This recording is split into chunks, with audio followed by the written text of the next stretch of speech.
Good morning, everybody. Mayday, mayday. Good morning, everybody.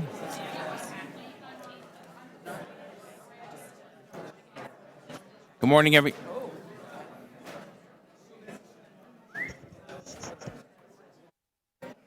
morning, everybody. Not working here. It is coming through. So I'm a little louder. Is your mic working? It works. It's just really loud in here. That's all. Oh, really? It's working? Yeah. You're kidding. My gosh, I didn't think this mic was working. It's gavel time. It's gavel time. Yeah, use the. I never like using this thing. Good morning, everybody. Can you hear me? Is this mic working? It is? They're just louder. I gotta get my hearing checked. Good morning, everybody. Morning.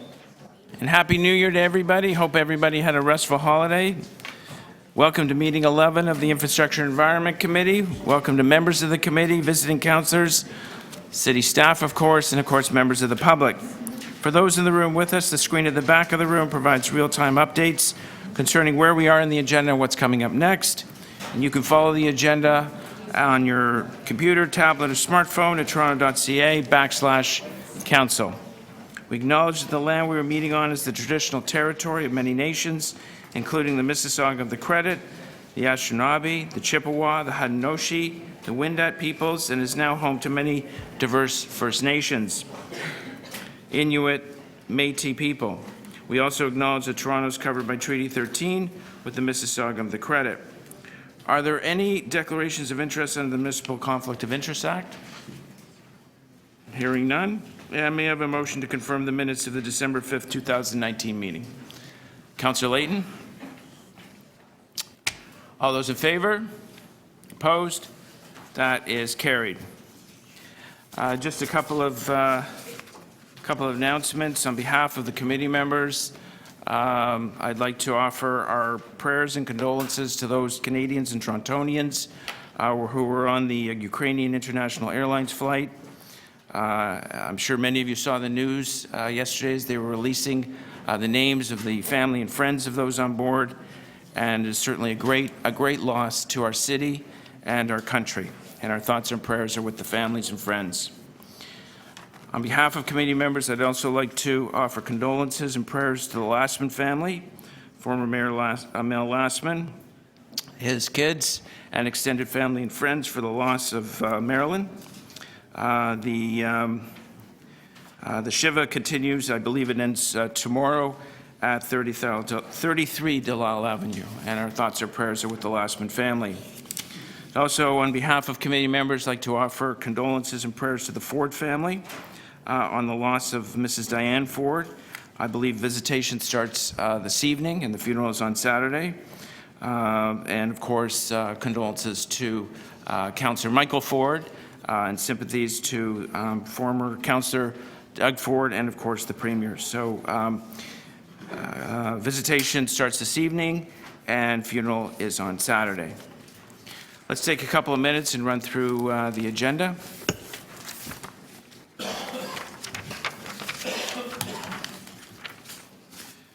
Item 11.1, Toronto 18 Tree Canopy Study. That is held for deputations. 11.2, Enforcement of Tree Protection. I'd like to hold. Held. Is there any objection to doing 1 and 2 together as a combined item? Fantastic idea. That's a great idea. Perfect. Okay, so we will do items 1 and 2 together.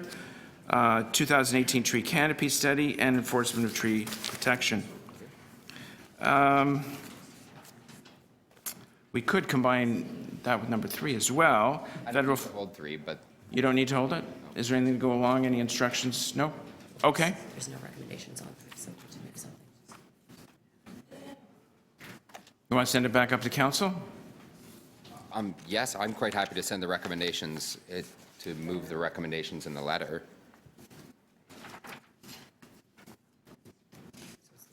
Why don't we hold it for a couple of minutes, okay? And we'll talk about it. So number 3 is held. Number 4, contract award, tender call 249-2019, rehabilitation of the Wilka Creek Sanitary Trunk Sewer and North York Storm Trunk Sewer. I'll move the staff recommendation. Okay, Councillor Layton is moving the staff recommendations. All those in favor? Opposed? Carried. Councillor Layton, you just spent $23 million. Money well spent. Thanks, Lou.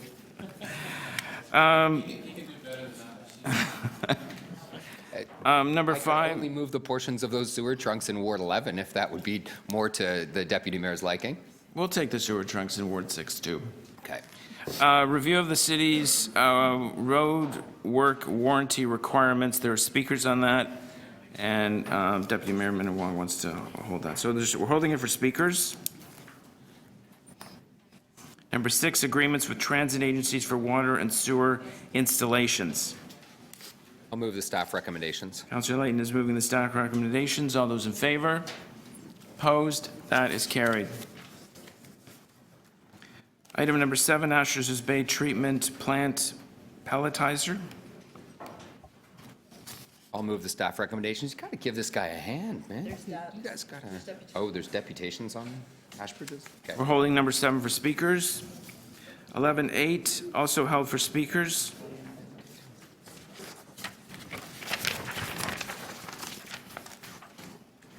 11.9, construction staging area time extension. Hold that, please.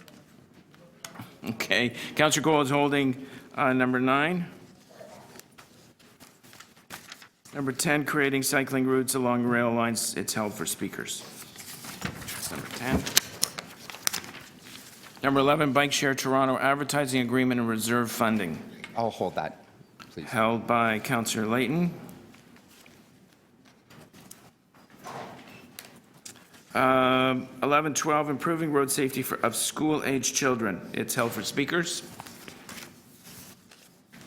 Number 13, Metrolinx projects, Line 2 Scarborough Subway Extension, temporary delegation for long-term road closures. Moved by Councillor McKelvey. All those, I think there was a motion on this from Councillor, I think Councillor Layton. is there a motion coming on this, Councillor Layton? Did you have a motion on 13? I think so. Sorry, apologies. Now we're good to go. Councillor McKelvey, you're moving this? I think I do need to hold that down. Okay, we'll hold that one down. When in doubt, hold it down. Okay, number 14, renewal of Peel Region Boundary Facility Agreement, the Queensway Bridge over Etobicoke Creek. Now, what would you like to do with this one? I guess I'll move it. Number 14 is being moved. All those in favor? Opposed? That is carried. 14. Number 15, held for speakers, feasibility of implementing local traffic vehicle decals. Oh, gosh. 16, smart. What? Number 16, smart commute program transition. Councillor McKelvey is holding that. And number 17, electric vehicle strategy is being held for speakers. Now we have three added items. I think 2 of them have been circulated, and Councillor, Deputy Mayor Minawong, you have It's a group here that would like to do a presentation. Yeah, I'd like to vary the proceedings to hear a presentation from the Valley Park Robotics team, who have a solution for a robotics pothole solution. So they're here, they're taking time out of school. I'd like to hear them first because I'm tremendously concerned that while they're here, they're not learning in school so that they can get back to class. I know they'd like to be the last item so they can stay down here, but I'd like to have them here to take a short time, about 15 minutes or so, and make their presentation here as the first item. No, I think it's a great idea. I'd be happy to write the late slip if one's needed. A motion to add this item and also put it at the top of the agenda so we can hear the presentation right away. Thank you, Mr. Is that the plan? Yeah. All those in favor? Opposed? That is carried. 2 other items. Item 19, it's been circulated, exploring new ideas to prevent pedestrian injuries and fatalities. That's also a school group. I don't think they're here yet. Bayview Glen School. Oh, they are here. Okay, great. Good to see you guys. So that's item 19. I'm wondering whether the committee would be amenable to having this done right after the Valley Park School, so these kids can get back to school as well. All right? So, sorry, Forestry.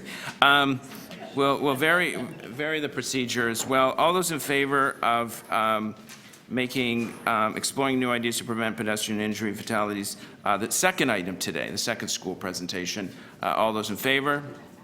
Opposed? That is carried. And item 20, just to add to the agenda, establishing a park at the Dufferin Transfer Station. All those in favor in adding it to the agenda? Opposed? That is carried.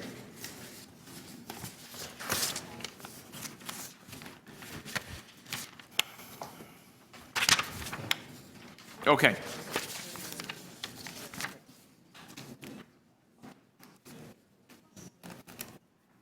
So we're going to start, we've varied the agenda, and we'd like to welcome to City Hall the Valley Park Middle School students who are going to do a presentation for us. I'll let them introduce their idea, their concept, and their product. And then maybe we'll have questions afterwards.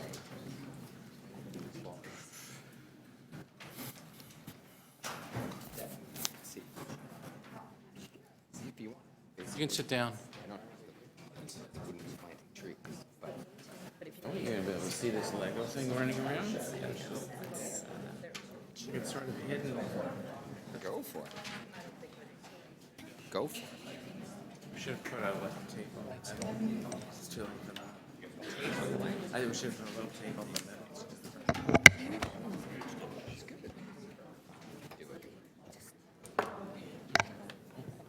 Plant. I have trees on my public road. It's only.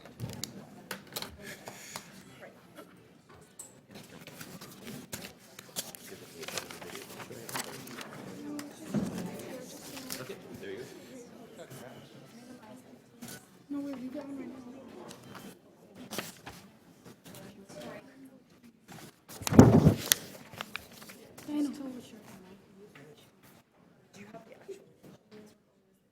No, I don't.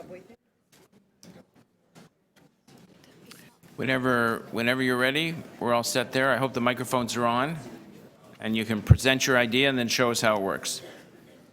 Good morning, everyone. We are the Valley Park Bot. In front of you, you will find a sheet of paper that will explain our project. For our project presentation, we'd like to tell you about our pothole control system and how it could save the City of Toronto about $1 million per year. The city spends about $5 million per year fixing about 200,000 potholes.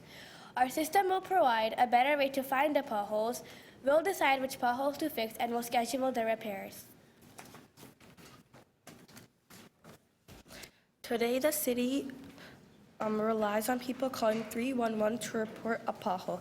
A city employee answers the phone call and enters a location and description into a computer. This is costly and assumes that people will actually take the trouble to call 311. We propose adding a small electronic device to all police cars and city vehicles, which will detect big potholes and automatically send the GPS location and severity of the bump to the city computer server.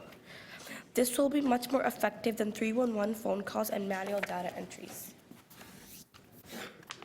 The pothole detecting device will consist of a small computer like an Arduino, a gyro sensor, a GPS receiver, and a cell phone transmitter. It would be about the size of a deck of cards and would get power from the car battery. Bumps in the road will be logged with date, time, GPS location, and bump severity. At the end of each day, the device will send a summary of the worst potholes to the city. Our device would cost $40 each with a $75 installation cost. To equip 5,000 police and city vehicles, total investment would be about $500,000. Every night, the city will receive information about thousands of potholes. The city computers will send these by GPS locations to count how many times each pothole was hit. It will then be sorted by severity to discover the worst potholes. Only the worst potholes that have been hit the most often will be scheduled for repair. They will be organized into repair areas as well. Each repair area of the city will have a set of potholes to repair. The city computer will be able to estimate the travel time between each pothole by using GPS data. The computer will then be able to optimize the travel time between potholes so that the most potholes may be fixed in a day. This automatically created repair schedule should save many hours of supervision time and will increase the number of potholes fixed by reducing travel time and unnecessary repairs. Every day, the City of Toronto will send thousands of bump locations to the nearest maintenance yard. The city computers will sort the data by location and severity of the pothole, and which maintenance yard the data should be sent to. Now, the city will know where the most severe and most often hit potholes are. Our pothole control system will benefit the city by 1. Automatically collecting the data instead of hoping that citizens phone 311 and save time for the data to be manually entered. 2. Automatically sorting the data so that only severe and frequently encountered potholes are considered for repair. 3. Optimizing the repair scheduling to reduce supervision time and travel time between repair locations. If these benefit the city by 20%, that will turn into $1 million per year. We developed a mock-up car with a pothole detection device using a simple Mindstorms robot and a gyro sensor. The robot travels in a straight line for 3 meters and stores the distance traveled and gyro sensor data. After collecting the data, we import the distance and gyro numbers into an Excel spreadsheet and display the bump data on a graph. So this is the data after we import.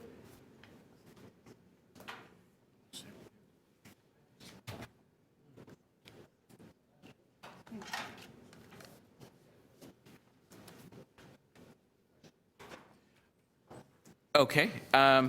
Questions for the deputants? Councillor Layton. Yeah, thank you very much. This is a very interesting idea, and I'm wondering just how the computer calculates the severity of it. Have you factored in how fast the car is moving when it hits a bump? You know, when you're driving in a car and you're going really slow, the bump may have a certain level of severity, but if you're going really fast, it may be different. Kind of like speed bumps. The whole purpose. Hey, I hope so. Well, for the speed bumps, we would have a GPS receiver, so all the GPS locations would be Of the speed bumps. stored. So we would filter out that data, so we wouldn't need those speed bumps trying to confuse us with the potholes. So that will be filtered, and we'll be left with this data. So you can see how deep the pothole is, or how big it is, and how severe it would be. Okay, thank you. Any other questions for the presenters? So you're in a competition, yes? Did you win one competition first? What competition did you win first? Excuse me? First Lego League. And you're going to another competition? Yeah, provincial championships in Oshawa. Oh, okay. Very good. And you're available to meet with our city staff if they want to purchase this technology from you? Of course. Excellent. And I just want to comment, I think it's great. There are no boys on your team. No. We are a girls-only team. Oh, girls only team. Excellent. Very good. And so I'm just curious, how did you pick this problem to solve? Because potholes, like for us, we deal with this, especially in the springtime. It's a big issue for us, but how did you come to pick this problem to solve?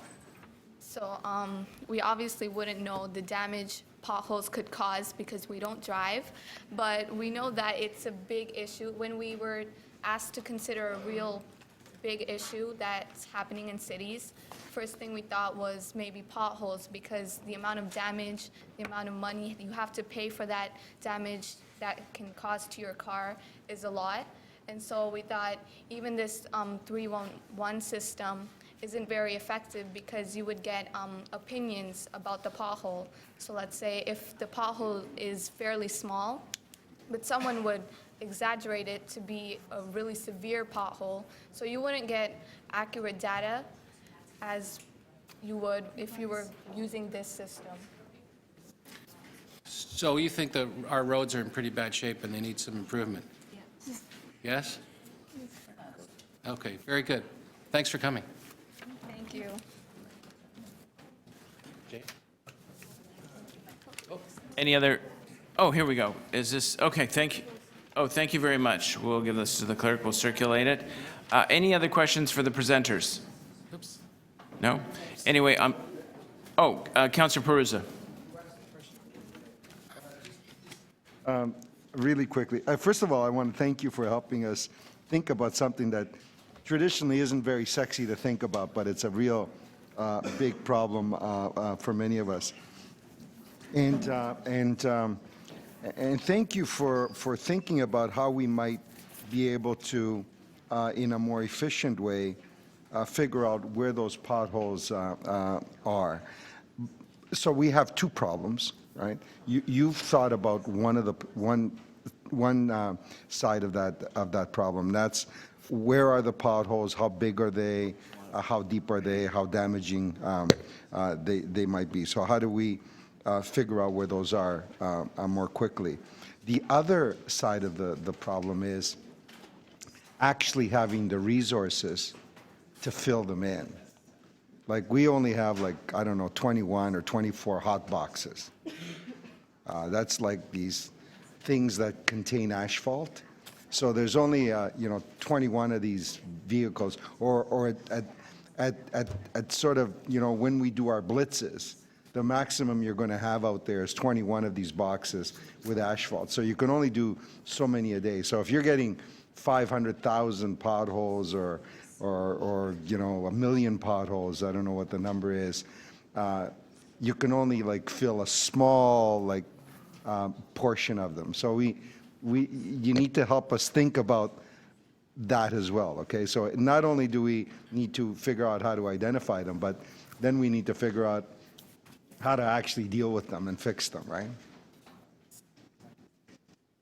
So since we have limited resources, I think we thought it would be better if we would use those resources on the potholes that are most severe. So even if we're filling those small ones that aren't causing that much damage to cars and aren't frequently hit, then there is no point in filling them and wasting our resources. So maybe we should try to use our resources for the most severe ones, the most important ones that we should take care of. That's very good advice. Thank you. Thank you, Councillor Peruz. Any other questions for the presenters? On behalf of the committee, I would like to thank you very much for coming down to City Hall, for your presentation, for your creativity and ingenuity. You're to be commended. It's obviously a reflection of the school you go to, the leadership at the school, and of course, the parents that you have. So congratulations on a wonderful idea. I think we're going to have our city staff take a closer look at it, and we really appreciate you coming down. We'd be happy to do a group photo with committee members and your team if you're willing, and we can do that right now. To receive the item. Yeah, so I need a motion to receive the item. Deputy Mayor Minnan-Wong, all those in favor? Opposed? That is carried. And in just a couple of minutes, we will go to the pause presentation, another school group.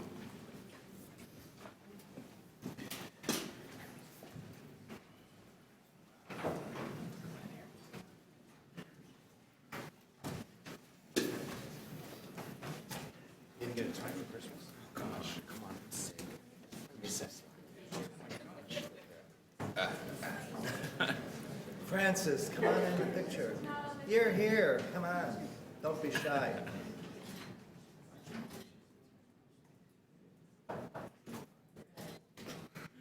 Great. Thank you very much. Okay, thanks very much. Yeah, take care. All the best.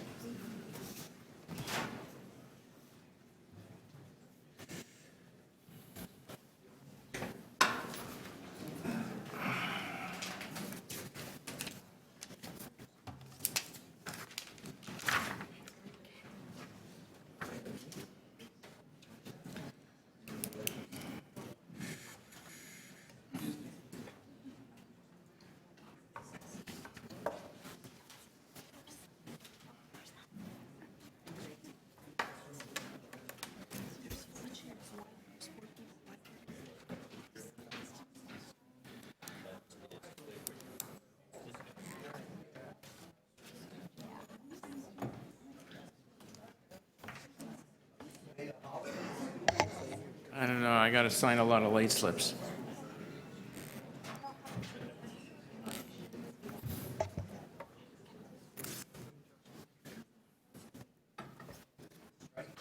No, it's Student Day at the Infrastructure and Environment Day.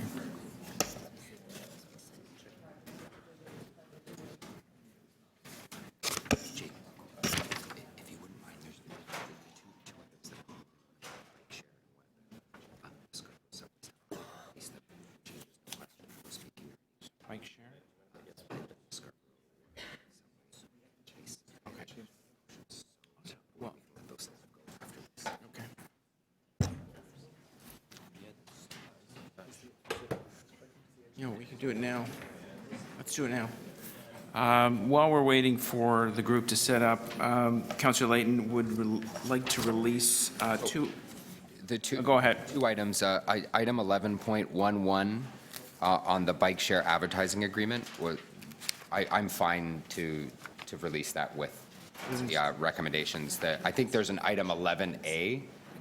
There's a supplemental report. Yeah.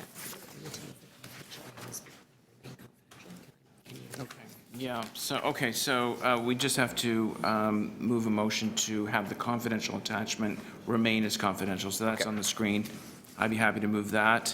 And then, of course, you'll move the staff recommendations on the public component of the report.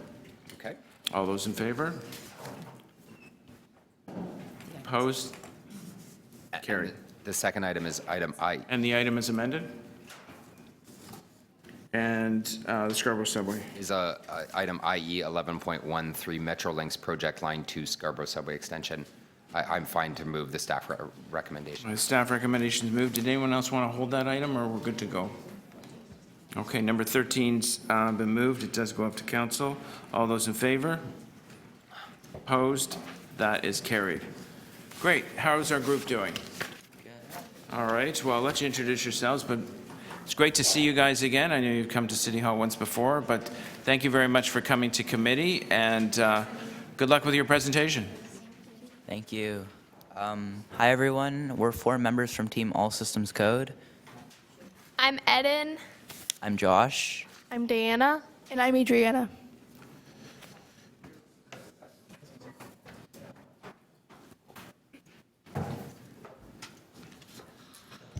So we are a robotics team from Bayview Glen School, and our team consists of 10 members from grades 5 to 8. Our provincial competition is on January 11th. The problem. In 2019 alone, 38 pedestrians were killed on the streets of Toronto. This is a really big problem that we are aiming to fix. So if you look at the 2 boards, that's where most of our visuals are, you can see that some statistics are that 2.8 million people live in Toronto, and around 3 million people move around Toronto every day. 69% of pedestrian and vehicle accidents happen at intersections, and of the 69%, 60% are left turns and 40% are right turns. In Toronto, there are currently 26,300 intersections, and 45% of these pedestrian vehicle accidents happen when people are on foot.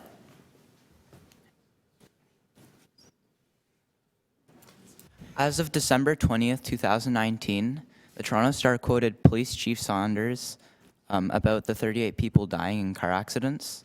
He said people in enforcement are not going to be the cure for this. It's utilizing the technology. It's the education and awareness from all factors of people being in a big city. This is when our project comes in.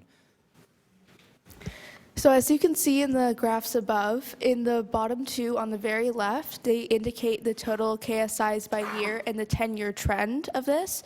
And as you can see in 2013, that's when the accidents are pretty high, 2012-ish, and then it does a very big drop in 2014, and that's what also basically shows in the next graph below that.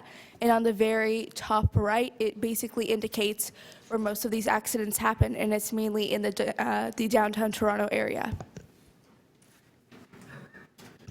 And we've also done some research on the top 10 most dangerous intersections in Toronto, and they're just...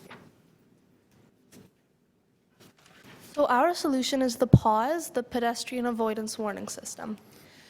Basically, the PAWS is a sensor system that has ultrasonic sensors embedded in bollards at the corners of each intersections. The ultrasonic sensors would send out waves to detect pedestrians, and once they pick up the pedestrians, it would send a signal to a new warning light, which would flash and alert the drivers. So this is our working prototype. As you can see on the very right, there is an ultrasonic sensor which is connected to the Arduino, or known as the controller of the traffic light. So I'm just going to walk you through how it works. So there's the input, which is the ultrasonic sensor, and it is sending ultrasonic waves out.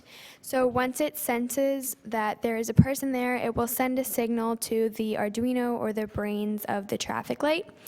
And then it will send a signal to the orange light, which will be added on the bottom of the traffic light. And this will flash with a pedestrian in it. And at the same time, we're still going to be running through the cycle of the red, yellow, and green colors of a regular traffic light.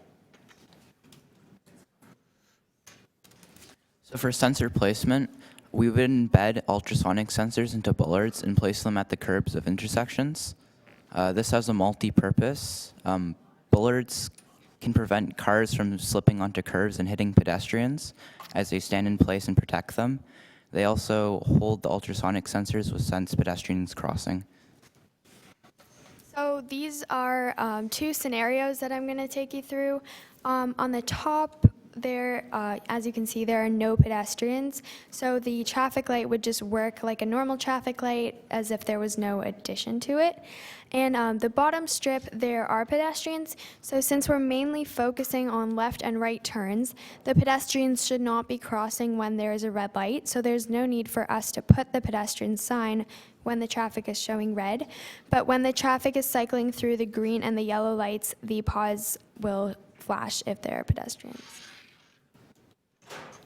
So here's a scenario. As you can see, the green car in the middle of the intersection is taking a left-hand turn, and the pedestrian in the bottom right corner is walking across.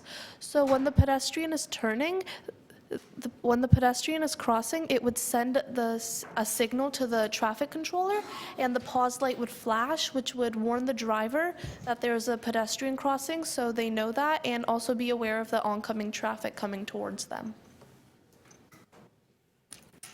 Some advantages of this is that it's a passive system, so it doesn't need any engagement from a pedestrian, such as pressing a button. It can continually scan for people crossing and calculates the walking speed of the pedestrian.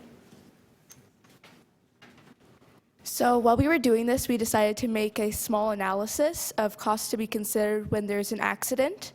So in total, it's a collision cost, and then it's split into the internal costs and the external costs. Some of the internal costs include property damage, emergency response, health service, legal, travel delay and pollution, short-term productivity, and under external, loss of productivity, pain and suffering, lost quality of life, and value of statistical life.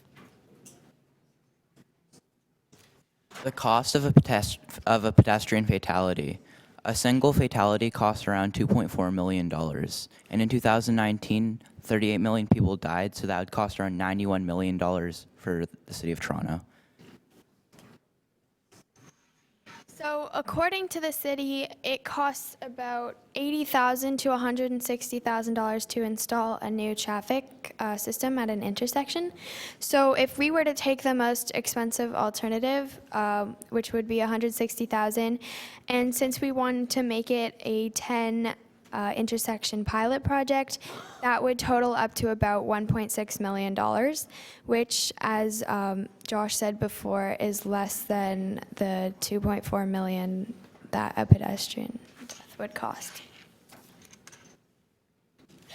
So our project's connection to Vision Zero is that it helps to fulfill the aim of Vision Zero by reducing pedestrian fatalities and injuries in the streets of Toronto.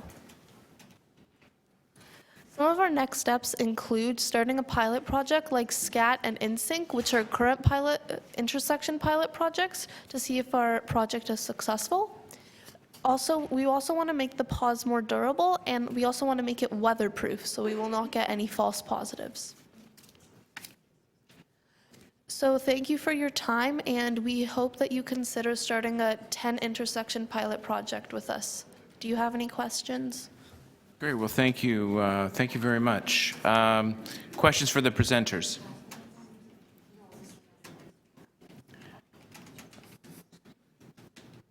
I have a couple. So the signalized intersection works in its traditional way, the way it would normally. And your system is an extra cautionary illuminated notification to an oncoming vehicle that pedestrians will cross at that section when they have the pictograph and the green light to do so. Yes. All right. So it's an early warning system to drivers entering a busy intersection that there will be people crossing, and not to try and run a strong orange light or So it would be as they're about to turn, because as they're turning in the intersection, they're probably focusing on the traffic that's coming towards them. They're not looking, and when they see that the light's going from green to yellow, they're thinking, oh, the light's about to turn red. So they usually would accelerate, and then by that time it's too late. So as the pedestrian would cross, the bullard would send out ultrasonic waves, and it would pick up the pedestrian, and that would send a signal to the traffic controller system, and which would send the signal to the new light, and it would start flashing. So when they're looking at the traffic, they also see the light that's flashing, so they would be reminded that there's a pedestrian crossing. right. And that would be you've just described a scenario at right-hand turns or all turns? So, Right-hand turns or all turns? so we're we're focusing on both right and left-hand turns because that's when the drivers are less aware of the pedestrians and more focused on the oncoming traffic towards them and not. Okay. Councillor Cole. Thank you for caring about pedestrian safety in the city. Are there any jurisdictions that are using this type of technology that you know of or are looking at it? So we know that in London, in England, they have a system that's a bit similar to this, but instead of a light, it sends a loud, irritating noise, which we had actually thought of making a noise instead, but we figured that the light was more effective because people who are deaf can drive. To drive, you need to be able to see but not to hear. And also the weather conditions, if it's snowing or raining really hard, you might not be able to hear, or if you're just listening to music or the radio, the noise might be ineffective. What about doing both? The light and the noise? So we did think of that. Just another thing about the noise, it might become like routine almost. So when people are listening to it over and over again, people might just start to block it out, and then it would become less effective. So we figured just making one. Yeah, because there's a lot of visually challenged people in the streets of Toronto, so that's the other thing why the noise may help. Anyways, just food for thought. Thank you. Any other questions for the presenters? No? So I do have, well, first of all, I'd like to thank you very much for coming to City Hall. As you know, we met, I guess, a month and a bit ago, and I was very impressed, and I'm still impressed. It's obviously a great reflection of the school you go to, the leadership of the school, and of course the parents who make you do your homework. So thank you very much for coming.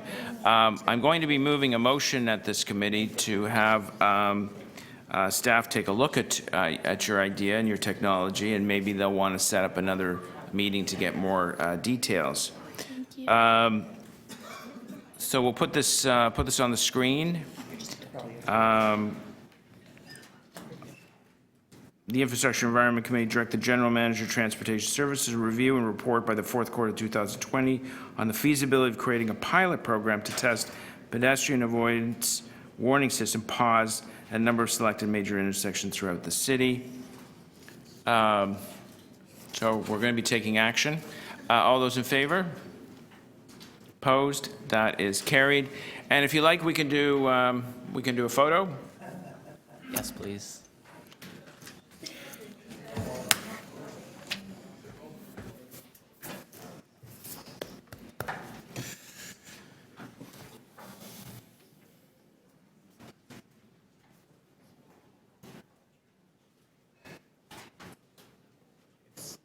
School day.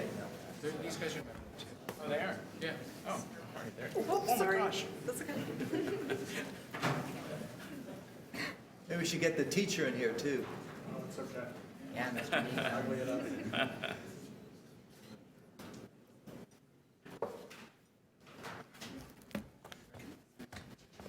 Anyways, thanks for coming, guys. Thanks for having All right, us. take care. Have a great year. We'll be in touch. All right. That's your local council.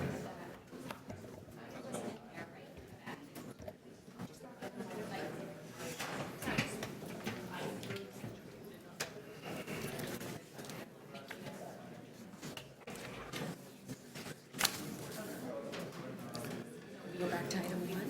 Is that okay?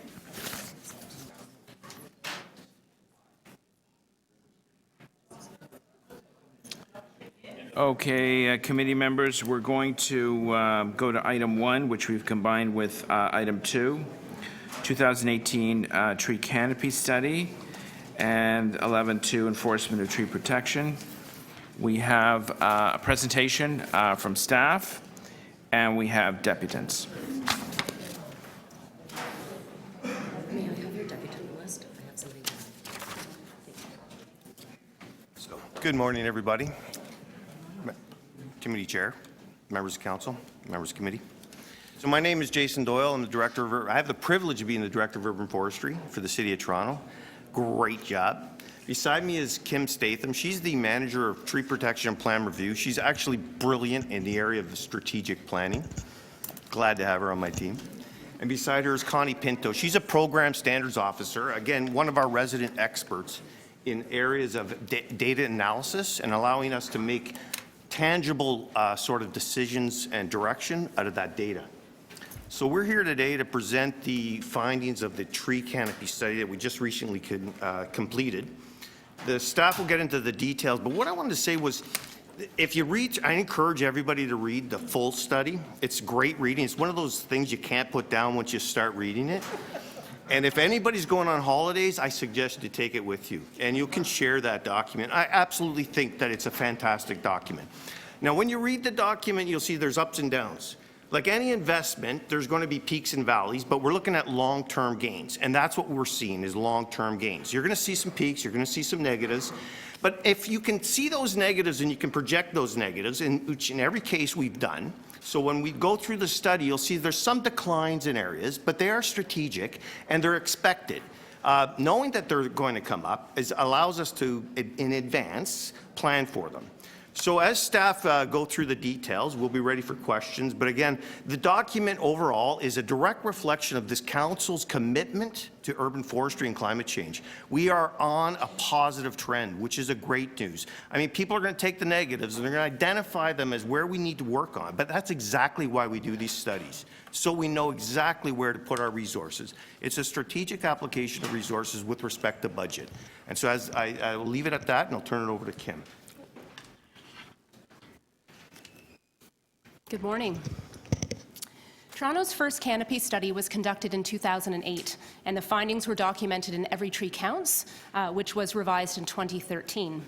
That study informed and directed our Strategic Forest Management Plan, which is a 10-year plan approved by City Council in 2013. It sets out 6 strategic goals, one of which is to increase canopy cover to 40%. Among other recommendations, it directed urban forestry to conduct tree canopy assessments every 10 years. This is an industry best practice to assess, monitor, and evaluate urban forest growth, health, and composition. Toronto's urban forest is a critical component of the city's green infrastructure, and it supports the quality of life that we depend on in a growing and intensifying city. We have been able to improve the tools we use to evaluate and measure the benefits of trees and forests in a municipal setting. We can quantify the ecological services that Toronto's urban forest provides, such as energy savings, carbon sequestration, avoided stormwater runoff, and estimate total annual benefits. Toronto's urban forest provided $55 million in annual benefits. This is a substantial increase from the estimated $28 million calculated in 2008. Further, the structural value of Toronto's urban forest has been estimated at $7.04 billion. The 2018 tree canopy study used industry best practices to characterize the current state of the urban forest. Using 2018 leaf-on satellite imagery, canopy cover was assessed using 2 established methodologies. First, a manual random point sampling of 10,000 points across the city was performed. Second, an automated continuous classification of land cover was performed. This method used spectral signature and LiDAR to distinguish vegetation. The fully automated land cover dataset was created by the city's Geospatial Competency Center. This image shows tree cover distribution across Toronto using the automated continuous classification data. In addition to providing an estimate of the current canopy cover, the study provides a broad range of findings related to changes in the distribution, character, and condition of the urban forest since the first canopy assessment in 2008. Today, we are going to share the highlights of these initial findings and high-level trends. Toronto's canopy cover has increased, despite a number of challenges experienced over the last 10 years. This includes impacts of emerald ash borer, the 2013 ice storm, climate change, and city building. The canopy grew from a range of 26.6% to 28% in 2008 to 28.4% to 31% in 2018. The estimate is described as a range based on results of the 2 established methodologies. Using both methodologies confirms that the trend is positive. The tree population has also increased. There are an estimated 11.5 million trees in our urban forest, an increase of 1.3 million trees since 2008. This growth, this growth represents natural regeneration and active tree planting on both public and private land. The City of Toronto has planted approximately 1 million trees and shrubs on public land over the last 10 years, an average of 100,000 a year. Street trees are a major contributor to the city's urban forests. In densely populated areas of the city, street trees represent the most visible part of the urban forest. New in 2018, we used the city's street tree inventory data and iTree Eco software to determine structural and ecosystem service values. There has been a significant increase in street tree condition. In 2008, 49% of street trees were rated in good or excellent condition. In 2018, that number increased by 25% to 74% of trees rated in good or excellent condition. The street tree analysis determined that street trees contribute approximately $1.3 million each year in ecosystem services like carbon sequestration, pollution removal, and avoided runoff. The size distribution of Toronto street trees has also improved. Size class distribution, or the proportion of street trees across the population, is one indicator of urban forest sustainability.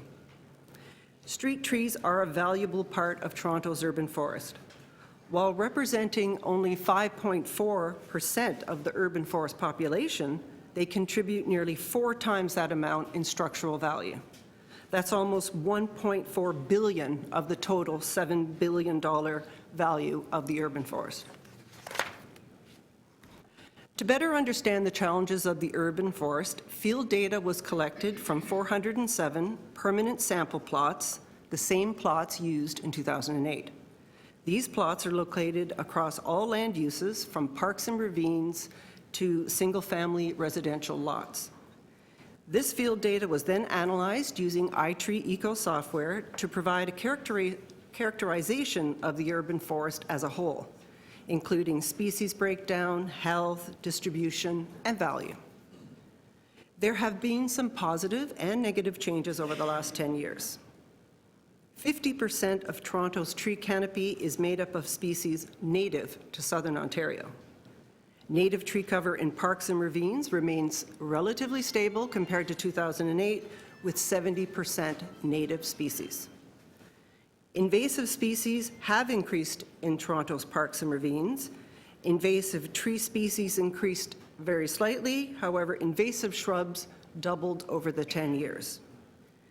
Invasive species management is a key activity in sustainable forest management. The overall condition rating of trees has declined slightly from 82% to 70% of trees rated in good or excellent condition. The distribution of trees by size improved with more larger growing trees and more young trees in the population. It is important for the sustainability of the urban forest to maintain a consistent proportion of young trees in the population in order to maximize urban forest benefits into the future. Changes in canopy growth and impervious cover over the last 10 years reflect the reality of Toronto's growth, while protecting and enhancing the natural environment. Pervious, meaning water that soaks into the surface, and impervious, meaning water that runs off the surface. Impervious land cover has increased by 1.4% over 10 years. The top 3 land uses with increasing impervious cover are single-family residential, utility and transportation, and commercial lands. The increase in impervious cover illustrates the need to balance city objectives. Urban forestry works with city planning and other city divisions to ensure that we create opportunities to protect, enhance, and expand the natural heritage system, which includes the urban forest. Toronto's urban forest is a critical component of the city's green infrastructure, and it is a living and growing ecosystem. That means that the urban forest is always changing, growing, maturing, and evolving. Today, we present the initial findings and high-level trends from this recently completed study. Urban forestry staff will now conduct a full analysis of the data and results. We will use the tree canopy study to inform ongoing urban forestry programs and strategic resource allocation. It will also inform the upcoming urban forestry service plan anticipated for Q3 2020.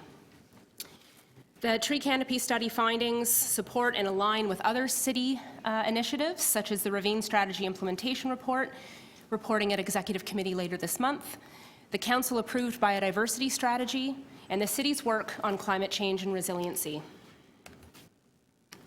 Toronto ranks as one of the most livable cities in the world according to the Global Livability Index.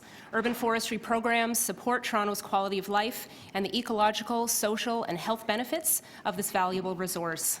The tree canopy findings are encouraging and reflect council-approved investments and our efforts to sustain and expand Toronto's urban forest. Thank you.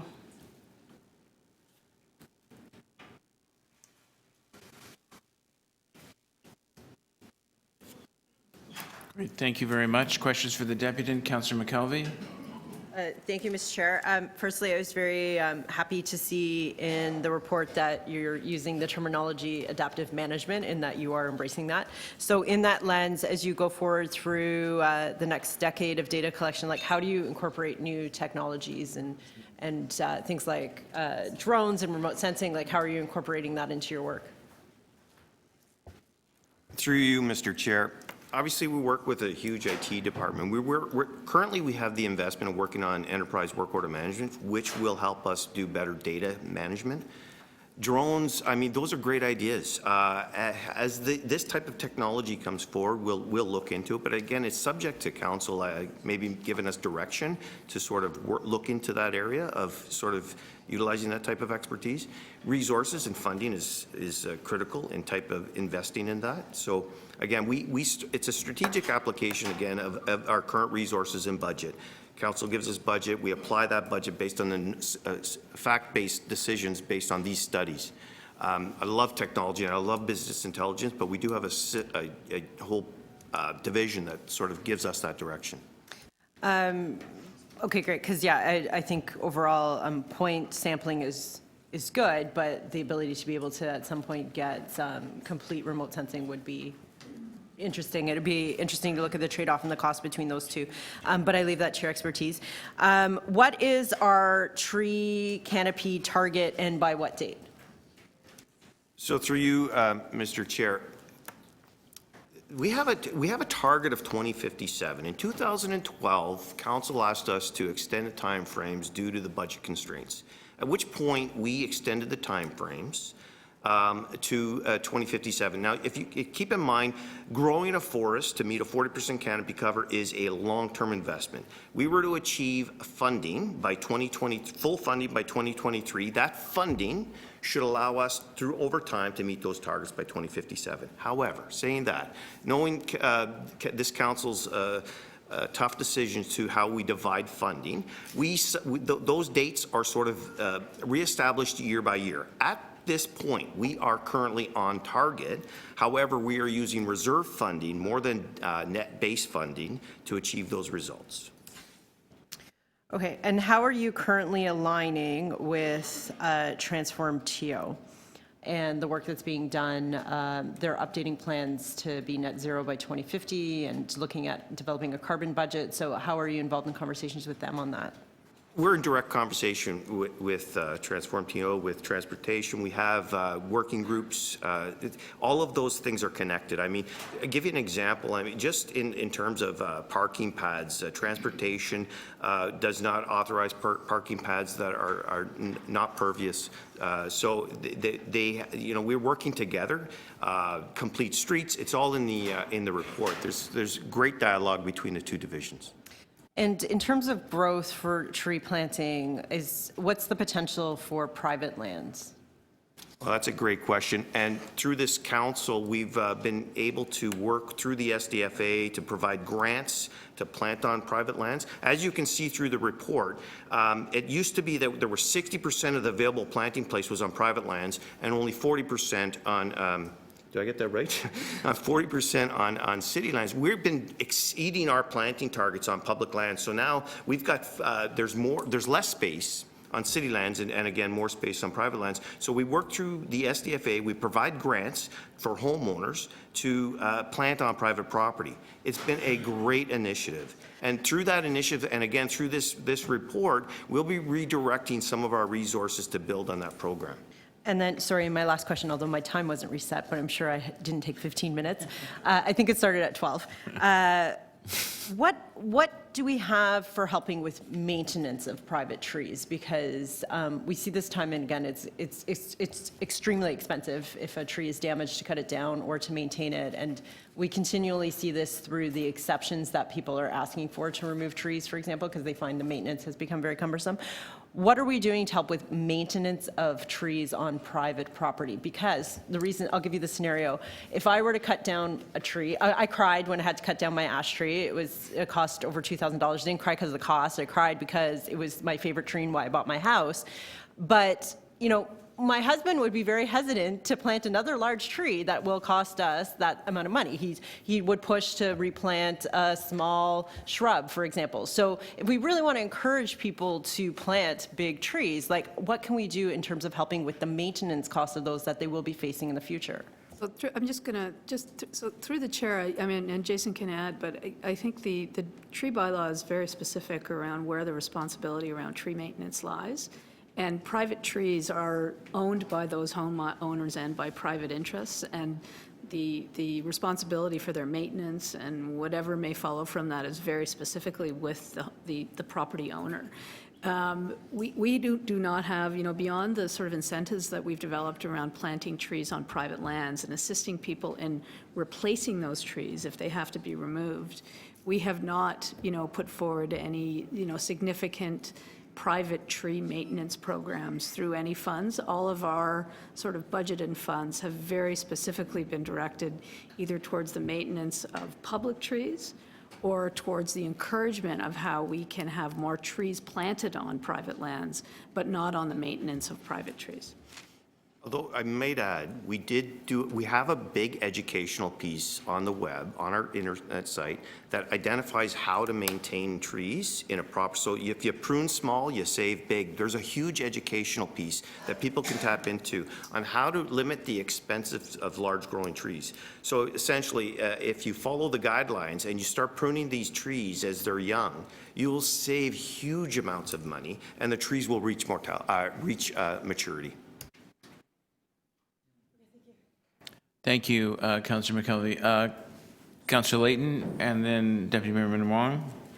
Sorry, I was more curious. Are we going to be asking questions of staff after the deputations as well, or is this our opportunity? It's the will of the committee. I mean, we can go back to staff afterwards. These are mostly questions regarding, specific to the presentation. Okay, I'm going to choose to ask questions after the deputies. Okay, so you can hold your questions. That's fine. Is it the will of the committee that we will then? Okay, Deputy Mayor Wong. What's the survival rate of the trees that we're planting? Right now, we just 82%. That's the survival rate. Now, for when we did a small tree, we have a small tree maintenance program that was implemented about 7 to 10 years ago that has really improved the maintenance or the survival rate of our trees.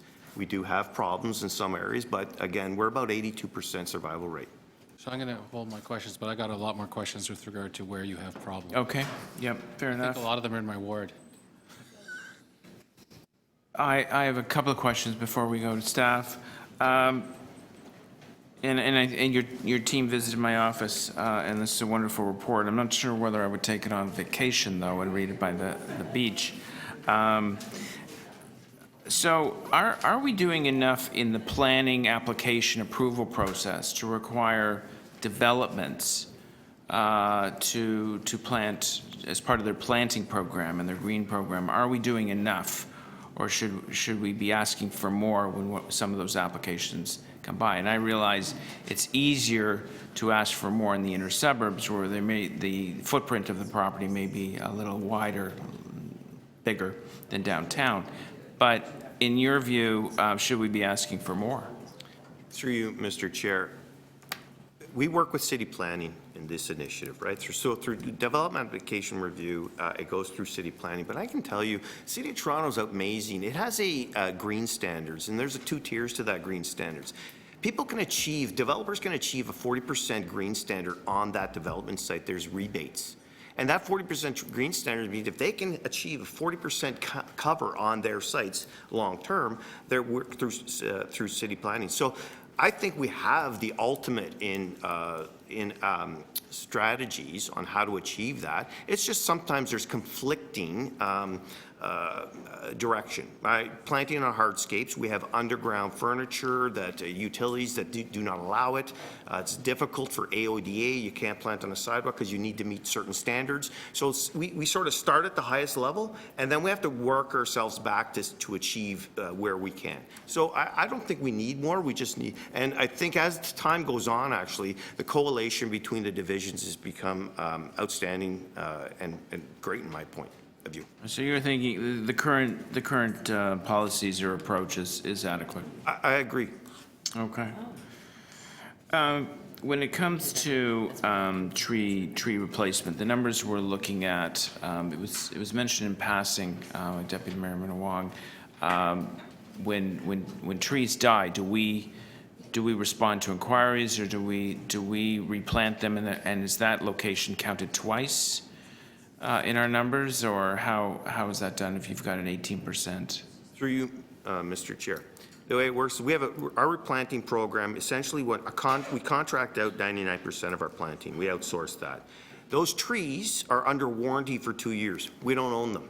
If they die within that 2-year period because the seed stock or the seed source was from outside of its zone, or there was a problem from the nursery, or there was a problem with the soil type, we do not pay for those trees. We don't take ownership. So there's where you're going to see some dieback. It's after the 2-year period, we then assume the trees that are living, and we then take care of those. And on year 3, we provide a small sort of maintenance program to them. We stratify, prune, we mulch, we fertilize, so we ensure survival.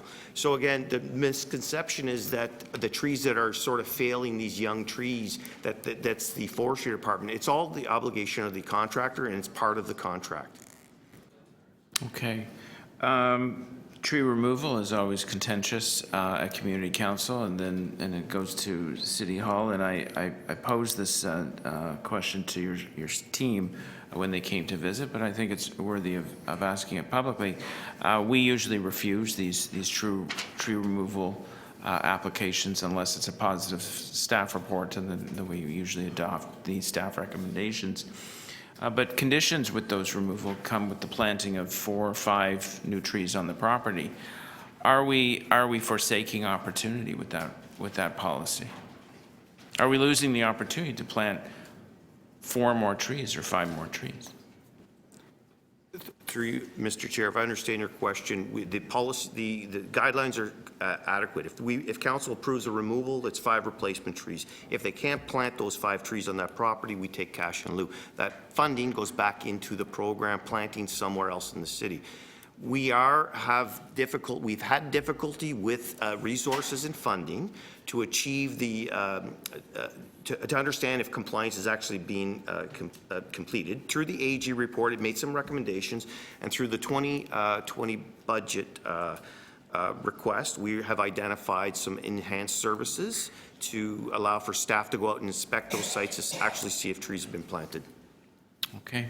All right. Thank you very much. Any other questions for the presenters? And then Councillor Cole.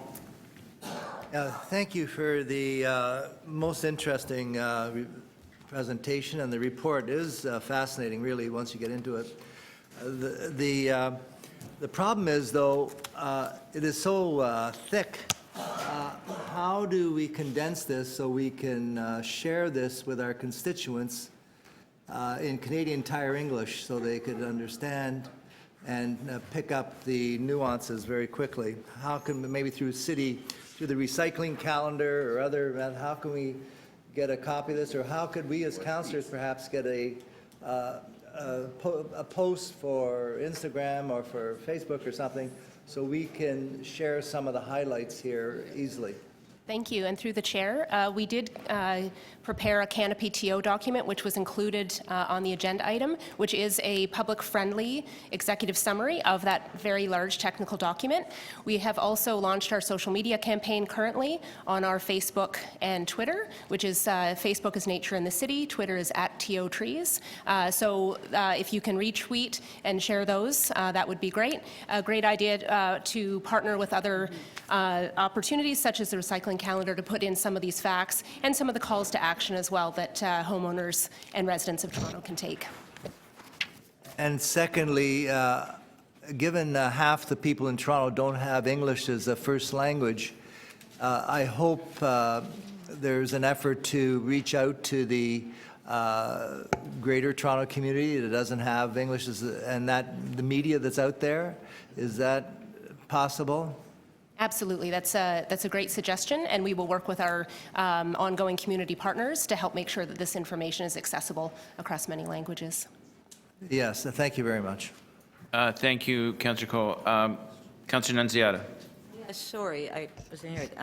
Just going back to Deputy Mayor Minnan-Wong's question about the trees that die once we plant them on private property. So you're saying that the city doesn't take ownership until 2 years after the tree is planted, correct? Through you, Mr. Chair, you indicated private property, or you mean city property? So Well, we only. But no, I mean, what I mean is, yeah, it will be a city tree on Okay, so the city. front yard, yeah. Right. yeah. We outsource Right. planting, the purchase and planting of those trees Right. primarily. They're under warranty for 2 years. If Right. they fail, it's the cost and obligation of the vendor to replace those trees. We will only assume responsibility of those trees after the 2-year period is expired. Well, because I've had issues in my ward where we planted a tree on city property on front yard, and it's died, and we've contacted city staff, and basically nothing's been done. We haven't replanted a tree, nothing's been done, and so these trees just die. And they're just left there, and nothing is happening. So that's a real issue. So what is the percentage on that? So through you, Mr. Chair, I mean, again, we have 11.1 million trees in the city. There's a number of sites specific that I can look at. And certainly there are some things that are extenuating circumstances. Some we're dealing with a vendor who hasn't been able to inspect it. I mean, I'm sort of giving you plausible answers. I don't know the site, but if you want to afterwards give me some specifics, I can actually give you the It's not just actual one details. specific site, there are a number of sites. So that's why I'm asking the question, because if nothing is being done within the 2 years, for example, it's under warrant, and then the city takes ownership of it, so what do? You got a dead tree. We will never, through you, Mr. Chair, we cannot take, it's right in the contract, we hold back payment from the vendor. And we've had stuff where we've had taken vendors to court. Again, it's like any other contract. If we actually lay one finger on that tree, then they would say we take on ownership, and they can blame us for the failure of the tree. These are some of the logistics. We have some pilots where we're planting trees as well. We just don't have the resources. It's cost effective. Overall, the program is very successful. There are areas, and I'd gladly look into those specific sites to look at some positive solutions. We're not perfect. Sometimes things get missed through the cracks, but we are working on a better enterprise work order management system that will allow us to keep better data. So again, I'd gladly look at some of those site specifics. Well, okay, and just one last question, if you don't mind. So what about the trees that were removed, that had to be removed from Metrolinx along the corridor, and they removed them and they had to replant? So who monitors that? Through you, Mr. Chair, we have a dedicated staff member. I have a working team. I'm working very closely with Cluster B on our approach. We have a meeting on Monday, so again, with Metrolinx, there's full agreements in place. Metrolinx is responsible to replace those trees. They're responsible as the same application that's applied to any development in the city. They're held to the same standard. And we have agreements, so the trees will be replaced. You okay? Okay. Thank you, Councillor Nunziata.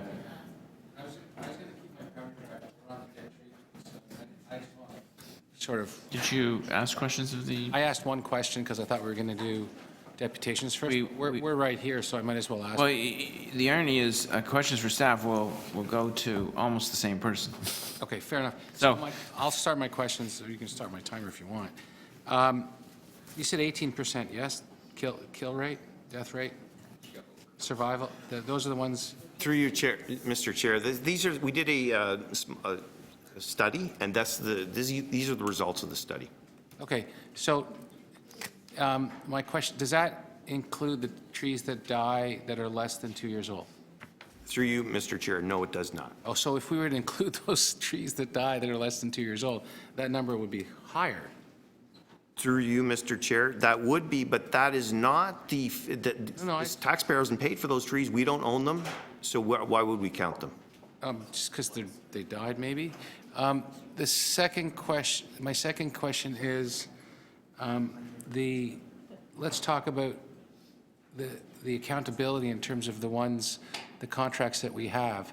So the warranties for 2 years, does that mean we send someone out after 18 months to actually do an inventory of the trees that have died? Because you would think that if the warranty is going to end, that we would go out and say, these ones have died.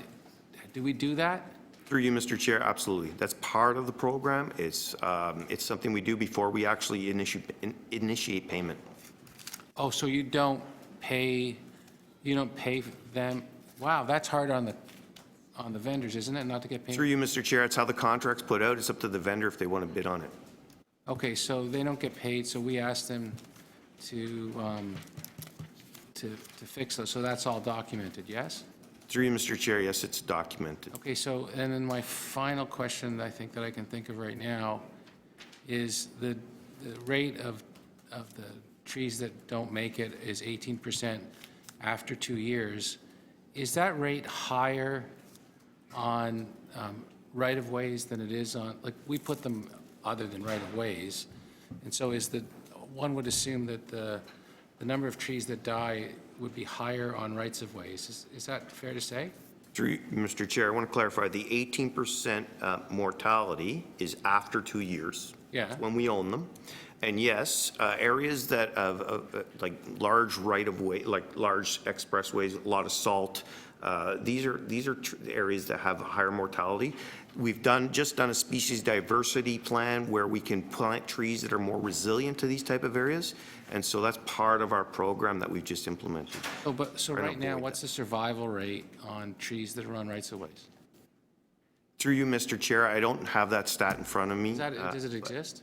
I think it does exist.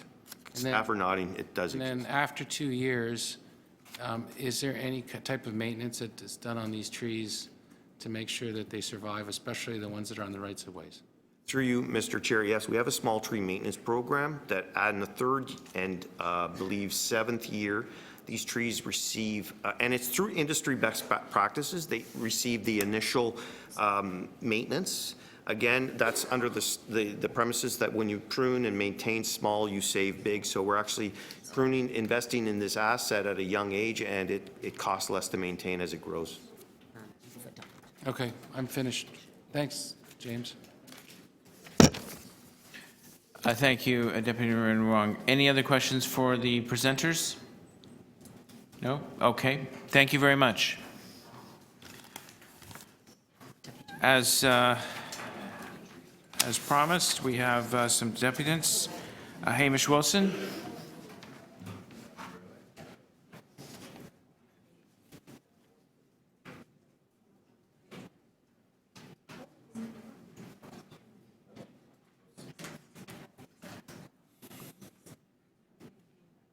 Good morning, thank you.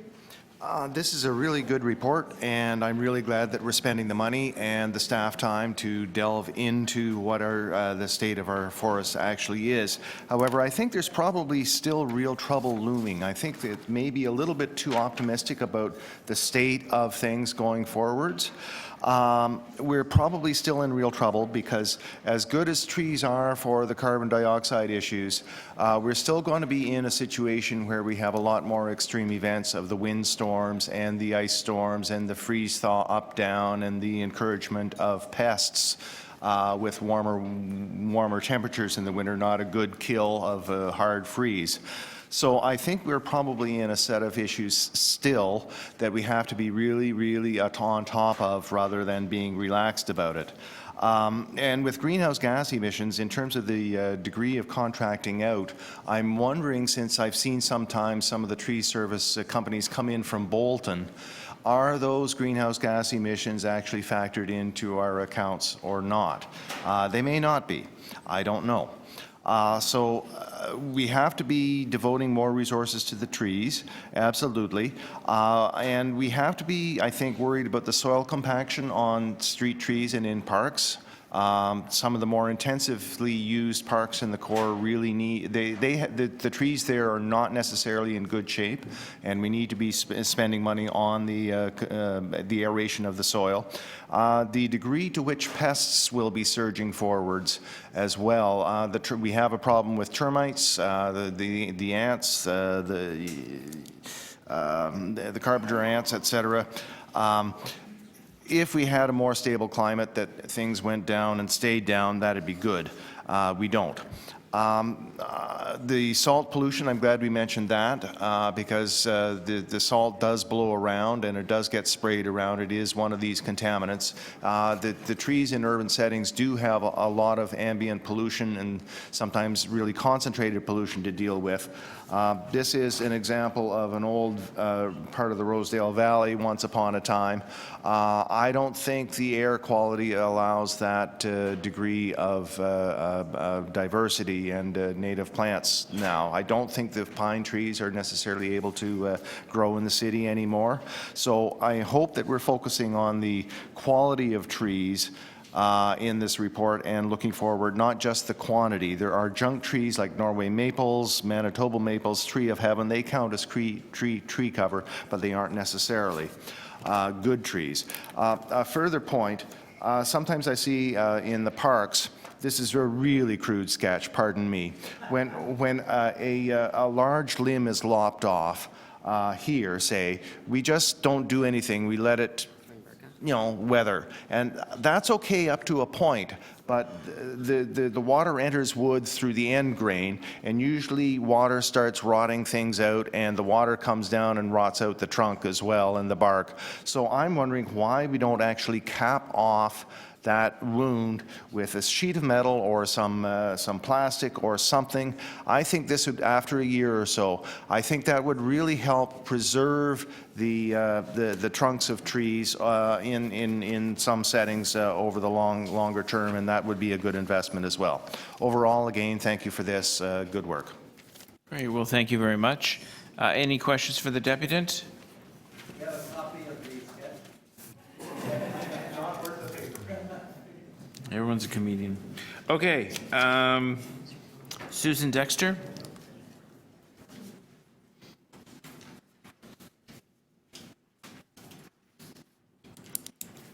Great, thank you for coming. You have 5 minutes.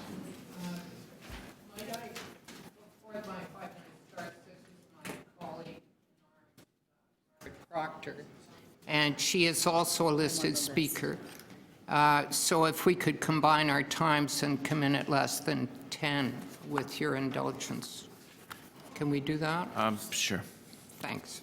We've got news. We've got news to bring. It's good stuff. Good morning. I'm Sue Dexter, board member of Harvard Village Residents Association, an area bounded by College, Bloor, Spadina, and Bathurst, an area your technical report says suffered the second worst canopy loss in the City of Toronto over 10 years.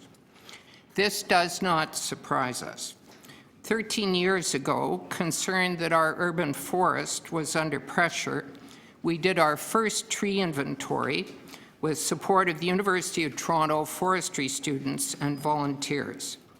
This counted and described conditions for our front yard and boulevard city trees, as well as privately owned backyard trees and adventuresome species that found their way into our lanes. A 10-year follow-up study was done 3 years ago. Despite being one of the most ecologically motivated neighborhoods in town, it showed we are losing our urban forest at an alarming rate. That inventory shows we lost 1,371 trees, over 30% of our trees in the last 10 years. Our canopy cover sits at 21.9%. The city data suggests this represents a loss of 22.3%. The canopy loss reflects the fact that our large street trees, Norways, silvers, horse chestnuts, even Manitoba maples, are dying. The declining stem count of trees suggests they may not be being replaced.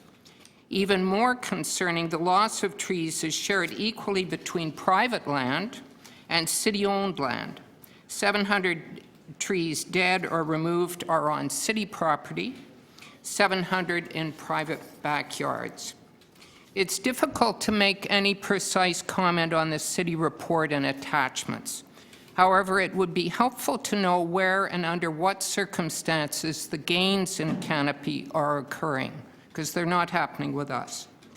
The report espouses equitable distribution, but it is certainly not happening in the 5 named canopy loss neighborhoods: ourselves, Plater Estates, Kennedy Park, Dufferin Grove, Forest Hill North. There are also concerns in the Annex, in Rosedale, in Palmerston, in Long Branch. It is of ecological concern when dead spots are allowed to take over areas of the city. Wildlife, birds, bees, butterflies, our taste of nature, needs contiguous green. The city report says it does not understand why these losses are occurring. We need those answers, because the solutions may signal the need for policy changes, enforcement, regulations, as well as having the city take a more active leadership role. Our inventory can tell them a lot. It predicts an even gloomier future. 25% of our trees are surrounded with over 50% of hard surface. 12% of our trees are surrounded by over 90% hard surfaces. Losses will be unnecessary but hard to avoid. From our data and from the cities, pavement is a problem. We also know enforcement is a problem.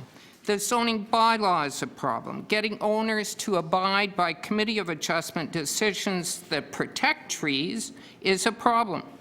Construction is a problem. James Steenberg's embedded report, again based on Harvard Village data, linked tree loss to building permits. And then there are the scofflaws.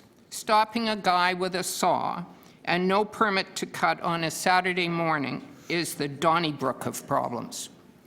Once the tree is gone, you're looking at 25 years to replace it if you're lucky. But also consider this.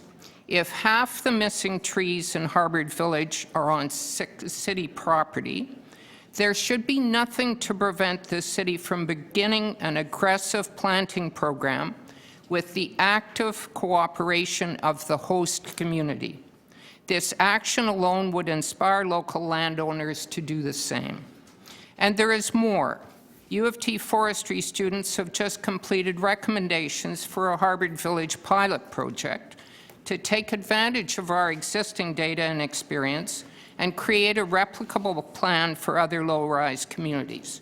To reach the goal of 40% in 20 years, we would have to plant 4,800 trees. This is well beyond our local reach. Two presentations, they're sharing it. The sad story is no matter what we are doing, no matter how hard we are working, we are losing the race. Only together can we fix this. Thank you. So Margaret has had her feet on the ground and her hands in the tape measures of all the tree projects in Harvard Village for the last 20 years. So she's available for questions, as am I. Yes, I'm here to represent the eager residents of the neighborhood. We do have the data. We have at least 50 people, 50 residents who were trained in using the neighborhood inventory and who know how to look for trees and the signs that they're in danger, who also know how to look after them. But we need to work with agencies from the city. We've managed to plant, and we're proud of it, over 250 trees in our tree planting initiatives to follow up the inventories. That's a tiny number compared to what's needed. We've lost 1,400. So we need to work with the city, and we're eager to work with the city. So we're open for questions. Oh, okay, and thank for you. Discussion. Yes. Thank you very much for the presentation. Councillor Layton? Thank you very much. These numbers on page 60 of the report concern me as well. There's 8 neighborhoods that have experienced not only double-digit losses, but over 20% loss in tree canopy. It's kind of cool. Can you point to anything specific, or I suspect it's different in every neighborhood, but maybe I think there'll be from yours? Yeah, there'll be some patterns. I think it's clear from the city report, the technical report. We're all talking the same stuff. We're talking pavement. We've identified some triggers, which would be common, but you have Dufferin Grove as a city park. Why is it on the list? Unless it's the Dufferin Grove neighborhood. It's hard to tell from the representation on table 9 exactly what areas people are talking about.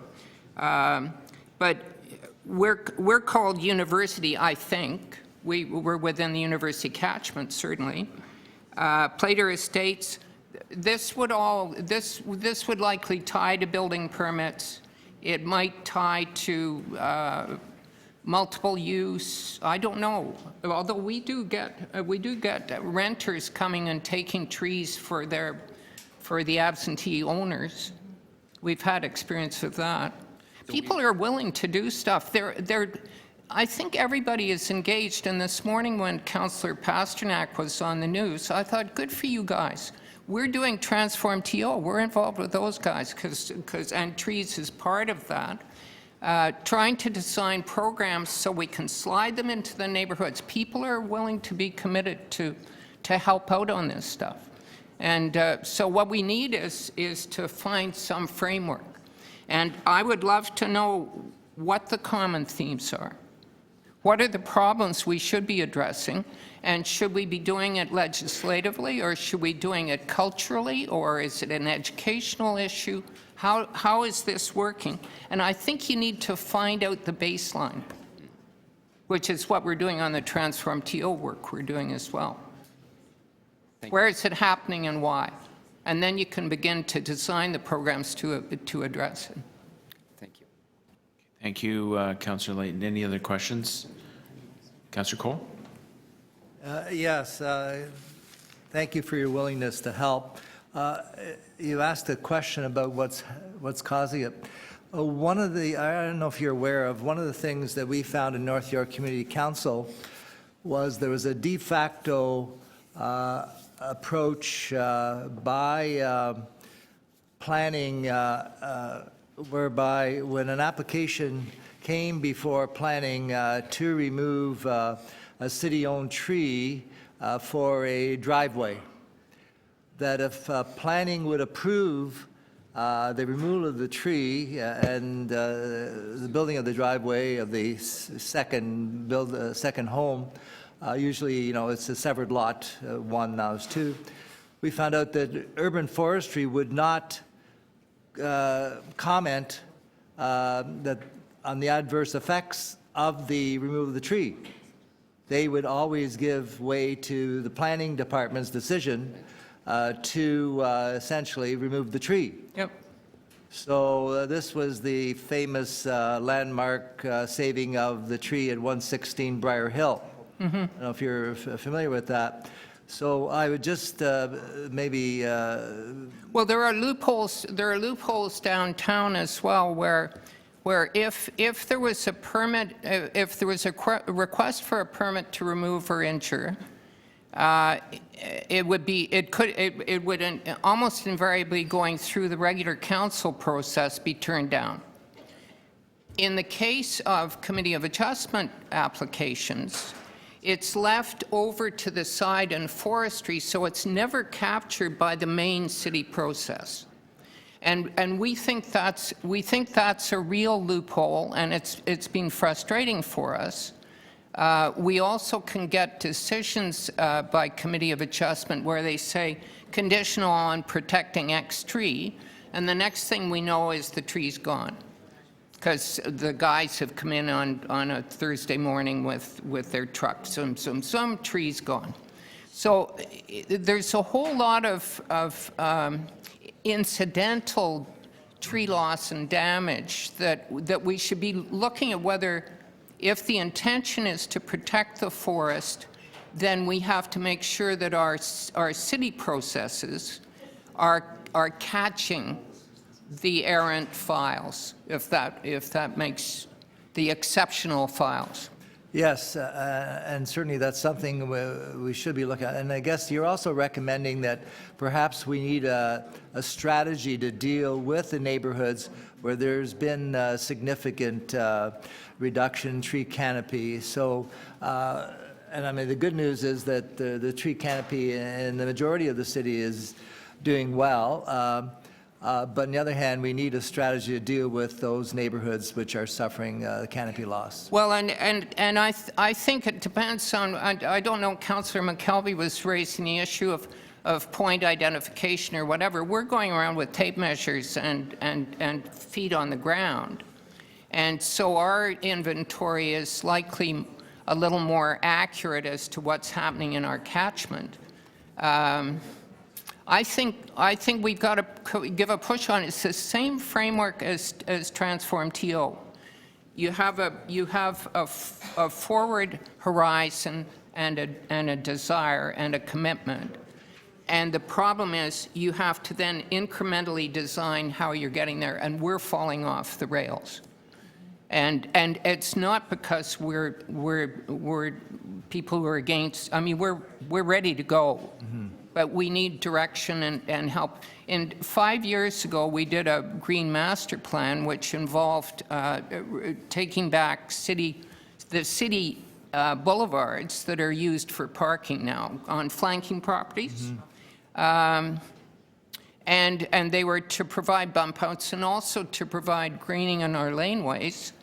And in the 5 years, we've managed to put 4 bump outs with 4 trees, and we're going to get another 4 trees and another 4 bump outs, and that would be the end of that. So we're passing legislation that is desirable and admirable, but the apparatus to implement isn't there, and the money to implement isn't there. So I think it's up to you guys to let's do it. Let's engage. And I think it's also helpful if we talk to all the other people in this list, Plater, state staff, we can collectively design things. Same thing with reducing greenhouse gases. Let's get together and plan and reason our way through these things because they are collective problems. This isn't just us, little Harvard Village.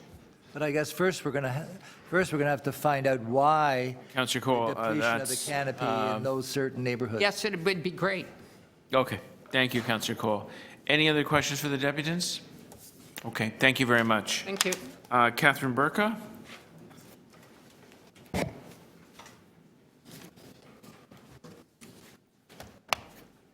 Great, thank you for coming. You have 5 minutes. Good morning.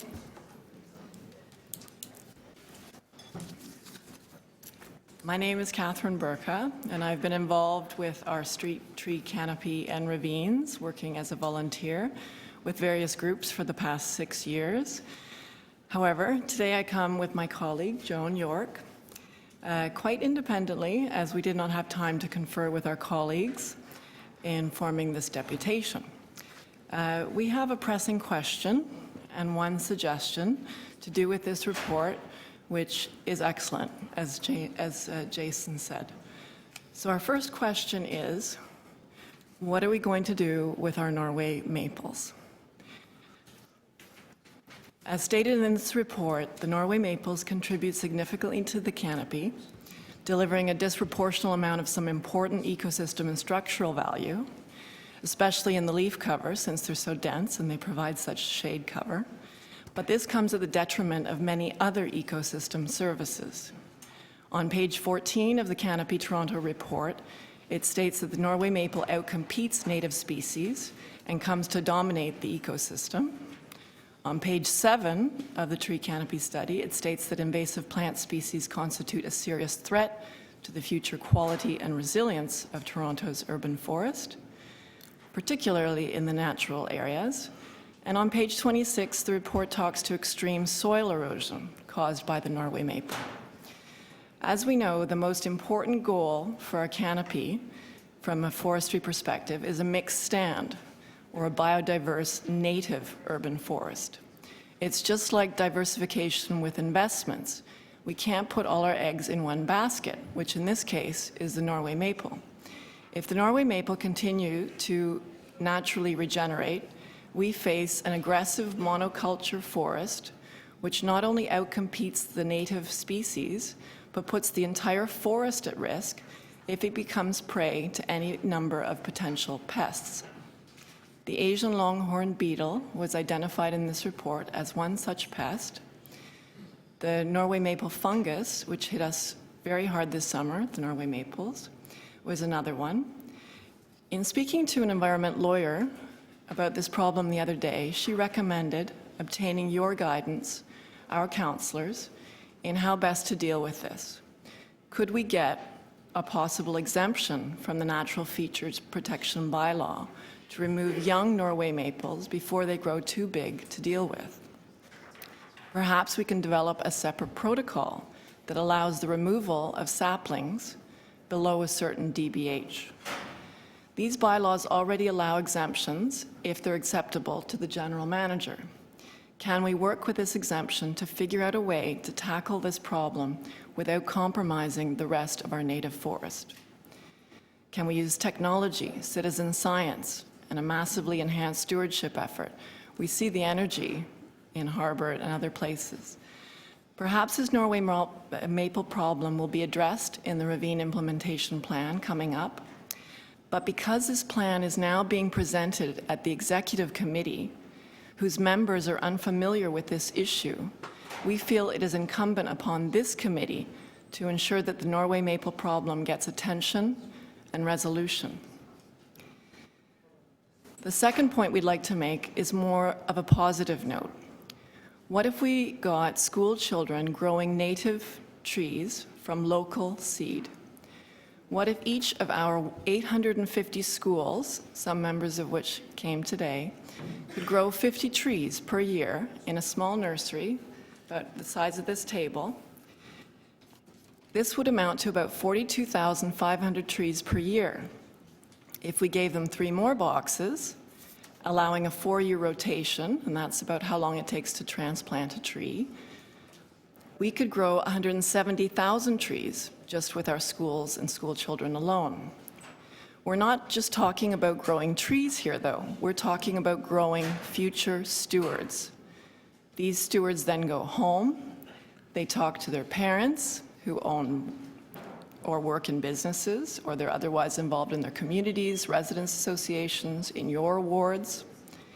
They too become involved in identifying places for planting in conjunction with you, their counselors, and city planners. We could eventually expand this program to include corporations, community centers, condos, apartment buildings, etc. You're just over 5 minutes. Okay. May I have 30 more seconds? Sure. We have the beginnings of such a program, which we began a year and a half ago in conjunction with U of T Forestry. Currently, 9 schools are enrolled, and they're growing several hundred trees. It doesn't take a lot. We do need from you a committed individual from urban forestry, an interested counselor, and possible assistance with funding. Schools need to build a box. The box lasts for 25 years. We have free labor, educating children, their families, building awareness, growing communities, and increasing the tree canopy, all as side benefits. This report identifies not only the need to grow more native trees, but to find places to plant. We're suggesting one practical and cost-effective way to do this. Thank you. All right, thank you very much. Any questions for the deputant? Yes. Councillor Cole? Yes, so, the Norwegians, we are being taken over by the Norwegians, there's no doubt about that. And I guess the challenge is that, as we see in the report, it is a significant part of our tree canopy. So it looks great, it looks green, and they grow, but on the other hand, they're destroying our native species and destroying our soil. So the dilemma is, what do we do? So what are the suggestions you have that we do to combat the Norwegian invasion here? Well, as I mentioned before, and we've deputed before this committee earlier, I think it was September, in biodiversity strategy, we're thinking about removing the young Norway maples. In my own yard, which is very small, I get about 100 seedlings a year. It's illegal to pull them out. I do so. I know it's illegal. You can penalize me. But nevertheless, it's the only way that we can really combat this before they get too big and they cause erosion problems and they outcompete our canopy. Yes, and so therefore, I guess, when we have the most abundant species in the report here, in all but 25 wards, the most abundant species of tree in our city is an invasive species. And so everybody thinks, wow, the city is beautiful, green, canopy is great. Meanwhile, it's an invasive species that's taken over the city. So therefore, you're saying one thing we could do is possibly allow the removal of these saplings. Do people really know about the dangers of the Norway maple in the city of Toronto? I don't think they do. I'm asking if they she thinks we need more education, perhaps the deputant does. Part of our program in growing trees is to educate the children about the Norway maples, and they go home, and I've heard people speaking in the park, our kids are growing trees. And I say, oh, and then they start talking about Norway maples. Children have been used to start participation in the 70s, if you recall, to adopt highways. Back in the 70s, I believe that started as well. They're used in the UK and in Switzerland for non-smoking programs for their parents. Children are a very effective way at educating parents and the community. And one last question. Is there a native Canadian alternative? In other words, should we be encouraging the planting of a native Canadian tree to basically displace the spread of the Norwegian maples? Yes, that's a very good question. So we're working with forestry right now in developing a short list of trees that are native. We started with the oak, with our sugar maples, and also with bitternut hickory as our first pilot for the 9 schools that we have enrolled in our program. And we will be adding trees accordingly, but we'd like to work with city staff in determining what those trees are. Okay, thank you. Thank you, Councillor Cole. Any other questions for the deputants? No? Okay. Well, thank you very much. Your suggestion of getting schools involved, it could be transformational. So thank you very much. I think it's excellent. Questions for staff? Councillor Layton? Yes, thank you very much. And we're asking questions on both reports, right? Yes, the items are combined. On the Canopy report, can we just, to that last deputant's point about what we're doing about Norway maple and kind of the growth of that species as the dominant canopy species, can you just give us an idea of what's going on and what we're doing? Through the chair, I'm just going to start and ask Jason to carry on. So as many are aware, we do have a very proactive program currently around Norway maple, and the report itself indicates that the actual population of Norway maples in the city is going down, not up. We don't plant Norway maples anymore. And there is a proactive program around managing the Norway maples that we have. As the deputant was indicating around the list of native species, currently our planting list, which is on the website, includes a number of very acceptable native species that we are trying to work into the biodiversity of the urban forest to try and counteract some of the impacts of the Norway maple. I think the issue, as the deputants have indicated, are all true insofar as the percentage of Norway maples in the city. Our worry is always that a culling of the Norway maple will actually have a very negative impact on the overall tree canopy, and it's an issue that has to be managed quite proactively. It's a transition. That's correct, yeah. Okay, thank you. The issues of impervious surfaces have come up a couple of times by the deputants to this stage. Is that something that we're factoring into your work? Because that's not, generally speaking, forestry's domain entirely. So through the chair, the impervious surface is a trend not just in Toronto, but in many large urban cities that are going through the type of development and growth that the City of Toronto is. It's certainly something that through the report, indicates to us an area that we need to pay more attention to, and where we need to direct our resources around how we're replanting when these impervious surfaces increase. So I think we're using the report as a guide. I don't think the information that we got from the report was unexpected, given the level of development and growth that's going on in the city right now. I should say, and as Jason and staff have outlined, that the city's tree policies around replanting, when trees come down because of an increase in the impervious surfaces are quite active and quite strong. So we are trying to counteract through the planting program that we have. But in fact, the notion of impervious surfaces, that's not a forestry related. That's correct. It's MLS and transportation. These are larger issues around planning and the use of surface areas in general. We do try, as Jason indicated, where the impervious surfaces are being, through the Complete Streets campaign, we are trying to increase the number of street trees that we have to try and counteract that balance for sure. And I think the report indicates a huge increase in the health of street trees and the number of street trees, which is helping in the overall sort of canopy approach.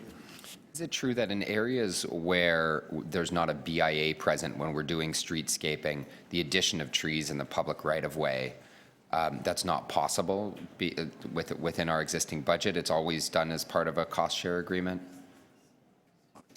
There is, through the chair, Jason's indicated, there are a lot of cost-sharing agreements, certainly with transportation as well as with some of the developments that come along.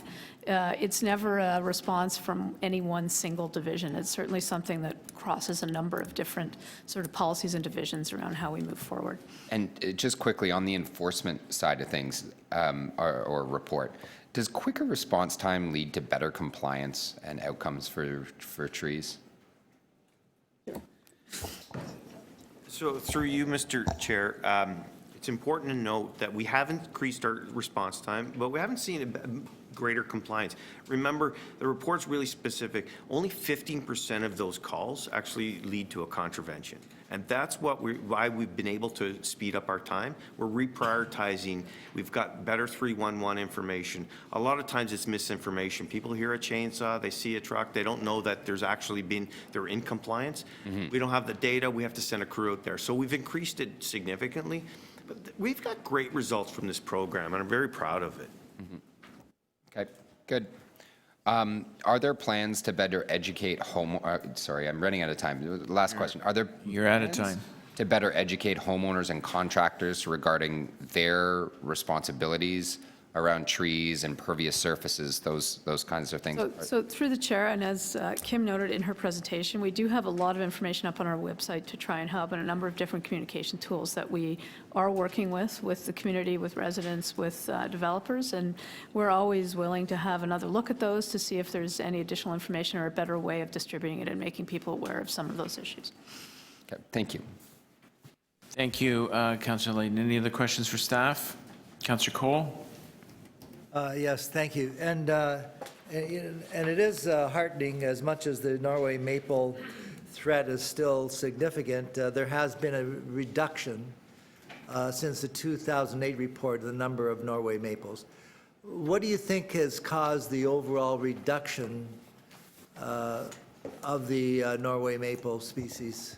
So through you, Mr. Chair, that's actually a strategic plan. Urban Forestry put forward with its urban forestry plan that was approved through council in 2013. So we actually have a program where we're moderately removing the invasives, both in ravines and on streets, and replacing with more diverse species. But again, it's a moderate approach because, as you'll see in the report, we see a decline in some of the structural value. It's the leaf area. Norway maple has a great big leaf. It holds a lot of carbon. It does a lot of good as well as a lot of bad. So a moderate approach, a strategic approach in removal and replacement is the only way to go. Okay, and thank you. I guess, when was the Norway maple introduced to Ontario? How far back does it go? My understanding is decades and decades. And many of these trees are very mature. Indicating they're 50 or 60 years old. So it has been a constant, fairly substantive component of the city's urban forest for many, many, many years. Okay, and to get off the Norway maple for a minute, the item I referred to earlier about the famous tree at 116 Briar Hill in North York, where we found out that there was a real sort of loophole there, where if planning approved the severance of a lot and the creation of 2 driveways, if there was a city tree there and planning said they gave approval, it was urban forestry's, there was no specific direction whereby urban forestry had the ability to comment in defense of the tree remaining. Has that, has that been now clarified? That So through the speaker, these are, some of these instances, there are a number of different bylaws and legislative pieces which can, in some cases, and this is an extreme example of it, lead to conflicting opinions and directions on what the sort of right thing to do is around the issue of a tree protection. We're actively in discussions with city legal and planning about how to streamline some of those processes so that the potential for conflict, as in this case there was, is reduced and it's a little bit more clear around how we can move forward. Don't have an answer for you today, but it is certainly something that we're looking at because there are some, very sort of complex legal and bylaw issues that we need to work through. various layers of authorities. Okay, thank you. Thank you, Councillor Cole. Any other questions for staff? No? Just going to deviate from the procedure for a minute. There was a deputant who was omitted from the list, Steve Vella. He is asked to speak. Thank you very much for coming. You have 5 minutes. Thank you very much, and thank you for deviating from the traditional path. I'll know better next time. My name is Steve Vella. My family and I have lived in Long Branch since 1995, and we are the guardians of one of 3 heritage trees located in Long Branch. It is a silver maple of about 120 centimeters, a DBH. Judy Gibson, the co-chair of the Long Branch Neighborhood Association, would be here to present, except she is attending a TLAB hearing trying to prevent a severance that will result in healthy, mature trees on the subject property to be lost, and also trees in the neighboring lot to be lost also.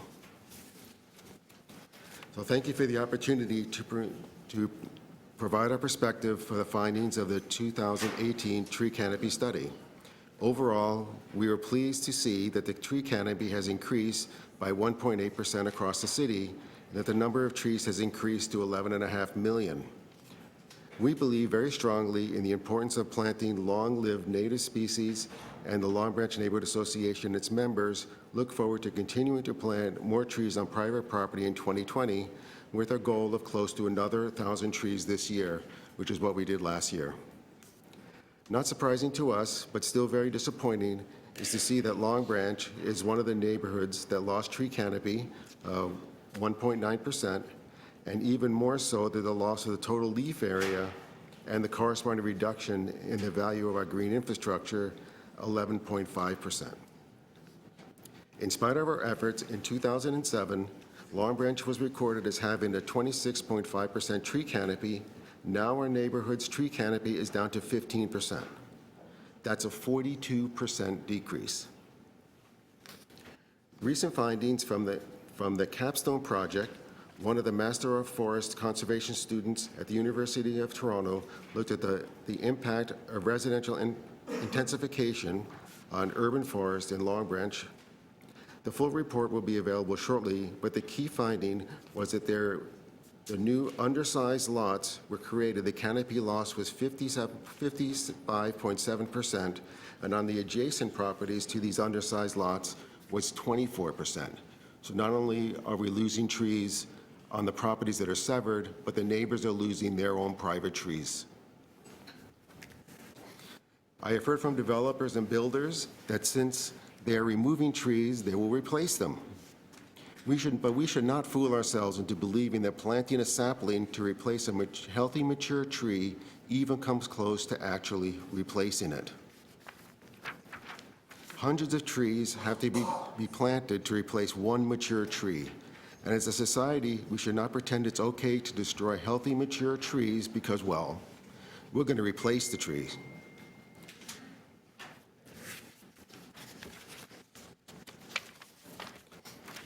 Some recommendations we would urge this committee to consider are as follows. Mechanisms and incentives need to be put in place so that development proposals in single and multi-residential zones put the preservation of healthy, mature trees and plantable space as a priority. As of right, development footprints in single and multi-residential zones should no longer be allowed and be permitted to remove healthy, mature, protected trees. We should lower the DBH requirement for what is size of a protected tree on private property and consider extending the protection to trees that are between 20 and 30 centimeters. When an application is made to injure a protective tree, the applicant should be required to post a significant bond to ensure the tree survives the injury and the construction. Planting new trees today is critically important for future generations and something that must continue. But it will take decades for those trees to grow and benefit our communities and the environment. Therefore, it is important that we equally focus on retaining every single healthy existing tree. Everyone can play a role in tree stewardship, but we need much stronger measures for tree protection to ensure that those tree stewardship efforts can deliver the results we need in our neighborhoods and cities. Thank you very much. Great, thank you very much. Any questions for the deputant?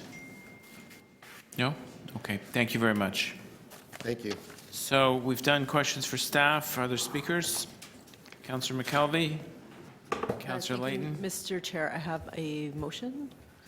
The first is to ask that Parks, Forestry, and Rec report back in third quarter when you're reporting back on the forestry plan on potential to increase tree planting on private land and potential programs to assist with maintenance of trees on private land.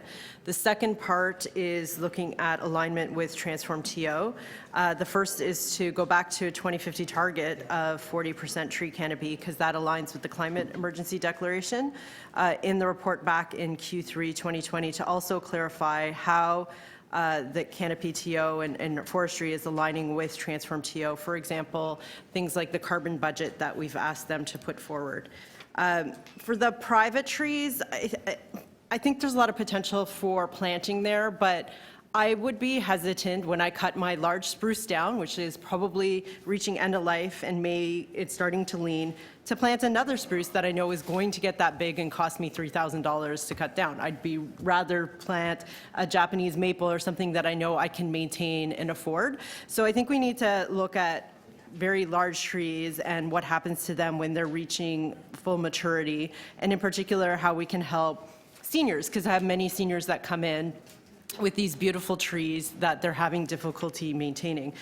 So there must be room for improvement there, and I leave it to you to give some thought to that. And maybe there is nothing we can do, but even if it's just informing people so they understand how they can maintain better, that might be helpful.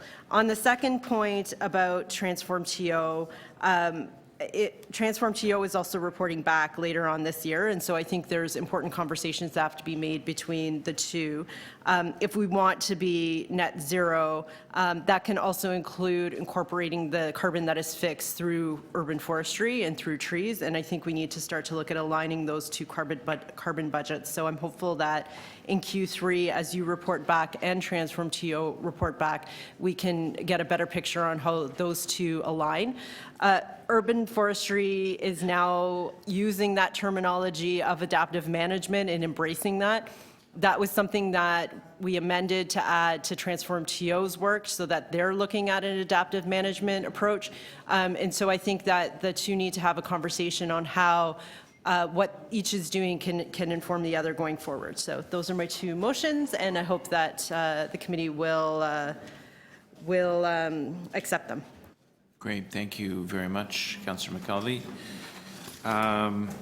Councillor Layton? Yes, thank you very much. I have two motions as well. The first one, City Council requests the Director, Urban Forestry, Parks, Forestry and Recreation. Sorry, that's incorrect then. Divisional title. Sorry, correct. Parks, Forestry and Recreation prepare and implement area-specific action plans to enhance the tree canopy for neighborhoods that showed significant loss of tree canopy as outlined on page 60 of attachment 2 to the report December 18, 2019 from the General Manager, Parks, Forestry and Recreation. You can... The second one. Yeah, you got it. Okay. Yep. Which has to do with the enforcement report that the Infrastructure and Environment Committee requests the Director, Urban Forestry, Parks, Forestry and Recreation to report back on strategies and resources necessary to get to 50% of initial inspections completed within 24 hours. First off, congratulations to the team in Urban Forestry, Parks, Forestry and Recreation. This is a phenomenal report, and it gives an incredible amount of detail and demonstrates our level of understanding of our tree canopy is quite strong.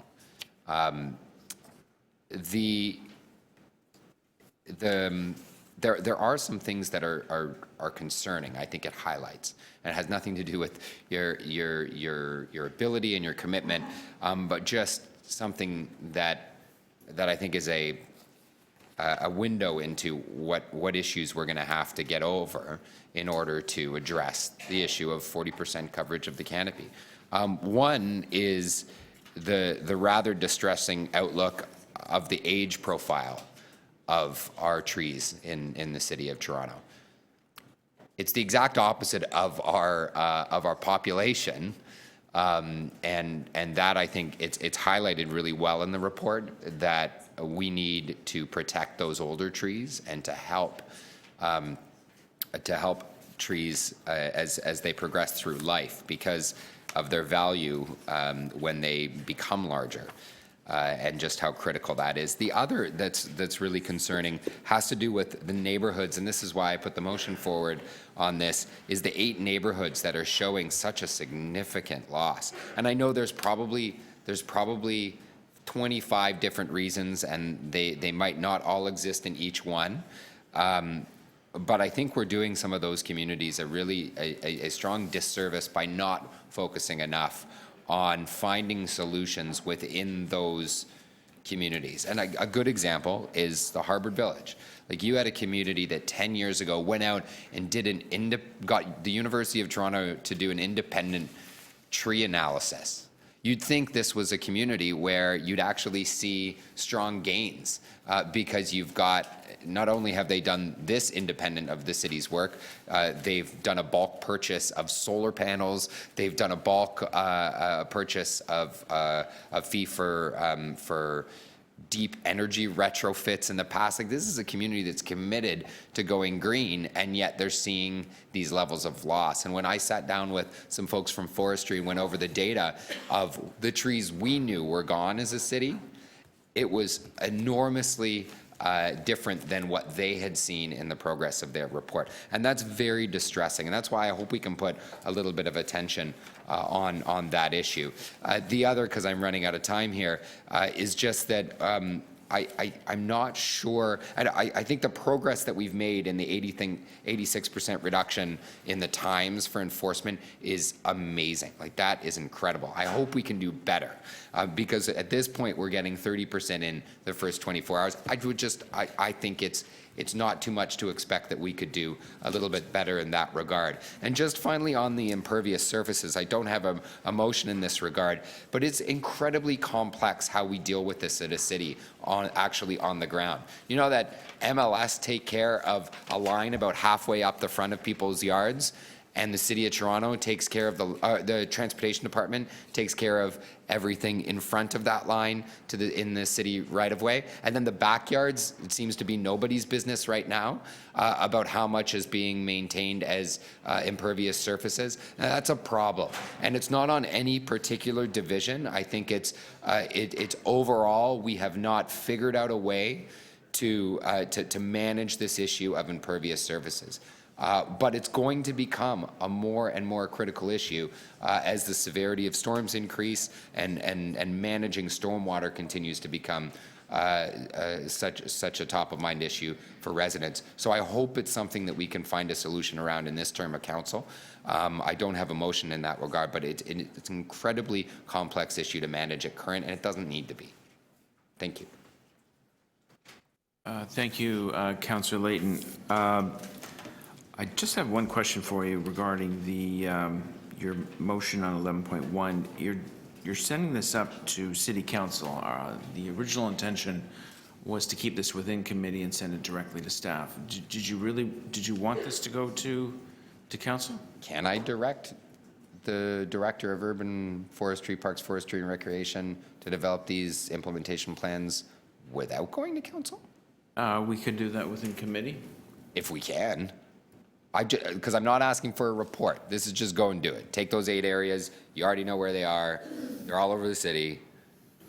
I'm not sure actually where the other 3 are, but for the 5 that are there, can you just develop area-specific plans? If we can do it here, that's fine.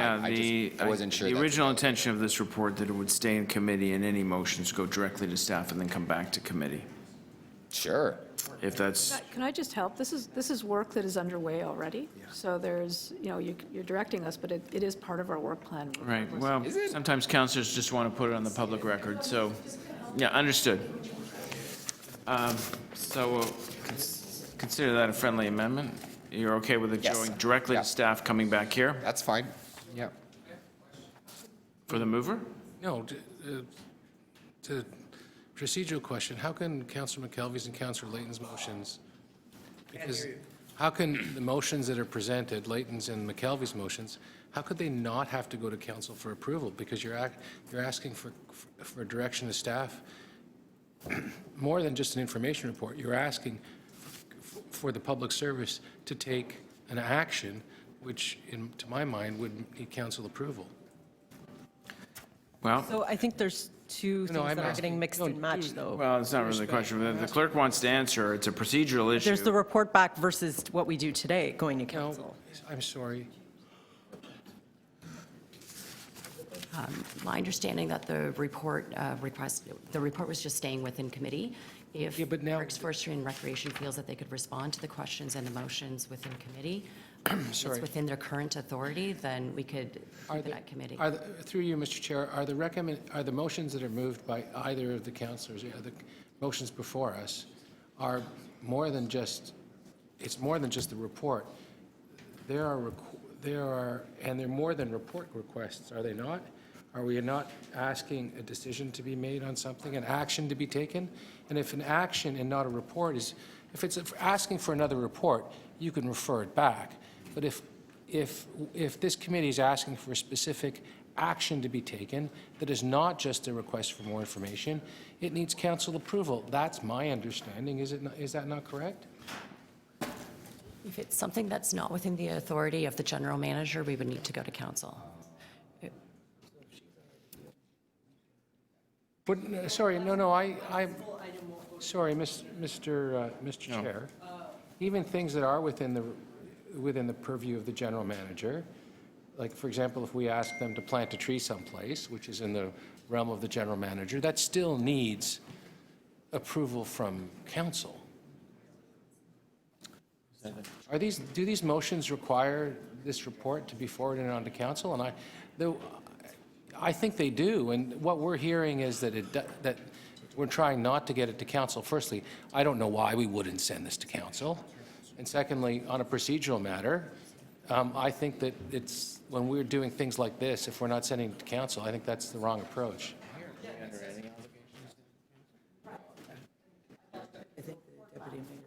Sorry, it's unusual. Specific action that may have a budget impact may require council direction. So, yeah, I mean, the example of like putting special focus on certain neighborhoods. So, That's the Mr. decision. Deputy Mayor, are you asking that all these motions go to council?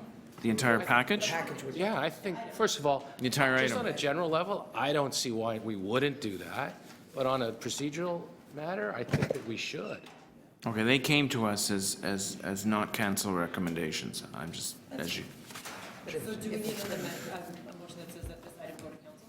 I'll just change it in the session. You're gonna have to send the whole thing. do you want to send the whole, to both, I don't know how you, both items to council? We can do that. I don't know how you can't. Firstly, on a principled basis, it's the tree canopy report. But really, right now, the second item wouldn't need to go to council because there's no Second item? recommendations that are giving direction except for the report request that I put in. Probably, yeah, I'd agree with that interpretation. Yeah, the first one, Councillor Deputy Mayor Min Wong is correct, that if my motion passes, it would go to council because it would require council approval. So let's put the whole Look, But the if second it's- item still would. If it's the desire of committee, we can send both items to council. I don't, The second item already is. The staff rec on item 2 as city council. yeah, you're right, you're right. Tracy. That one's already going to city council. The first item was on, so this, To give the so your motion, Councillor Layton, for 11.2 would have gone to city council automatically, and 11.1 would have gone directly to staff and come back to committee. So we could send them all to council, but if we're amending it, we have to go.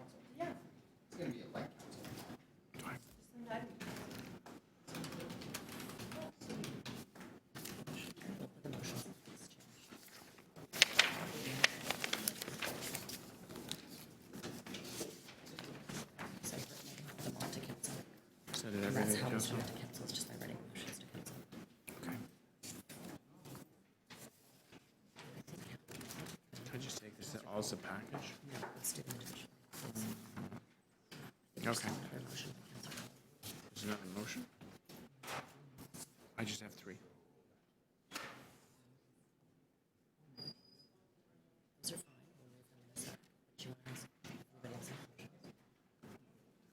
Are there any speakers on the item?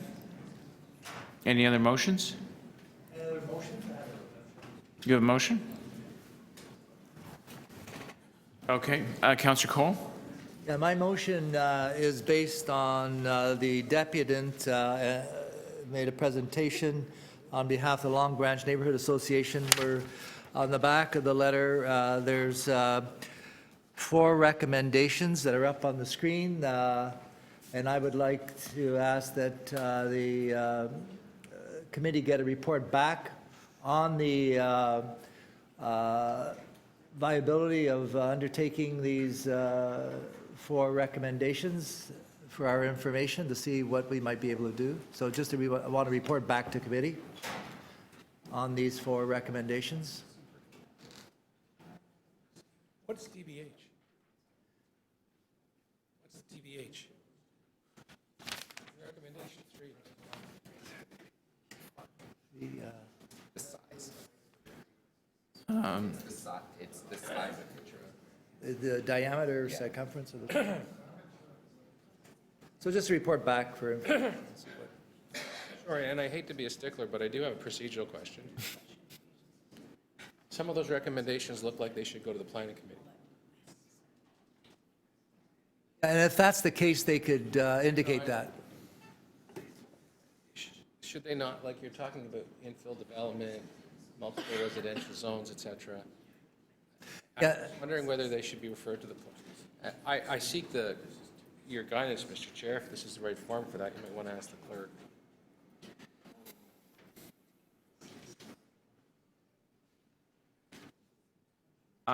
I would say that it's cross-divisional. I would say that you could send the package up to council, and then if they want to refer it to planning, that's fine. Sure, that's fine. Just, as I said. What is the actual Sorry, can we ask questions of the mover? Yes, Councillor McKelvey, questions to the mover. You're moving all 4 recommendations as 4 subsets? Yeah, I'm moving that the city, that our Parks and Recreation and Forestry staff look at these 4 recommendations and suggest to us what can be done and what can be done by Parks and Rec. They could put that forward. What can't be done by us, they could say should be referred to planning. So I want just our staff to report back on the viability of these 4 recommendations. Okay, so the recommendation is report back on the feasibility of implementing these 4 suggestions. You're not saying do these 4 suggestions. I want to report back. Only because we're looking at what they have, but not what your actual recommendation wording is. Okay.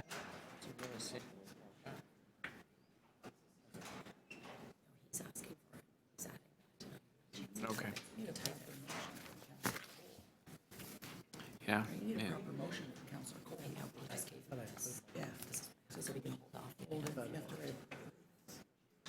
I thought I have a motion. This, Councillor Cole, we have to work on your motion for a few minutes. Okay. We can stand that down. Let's hold the item down, and then we'll vote on the motions in a few minutes. Item number 5, review of cities. There's item number 3,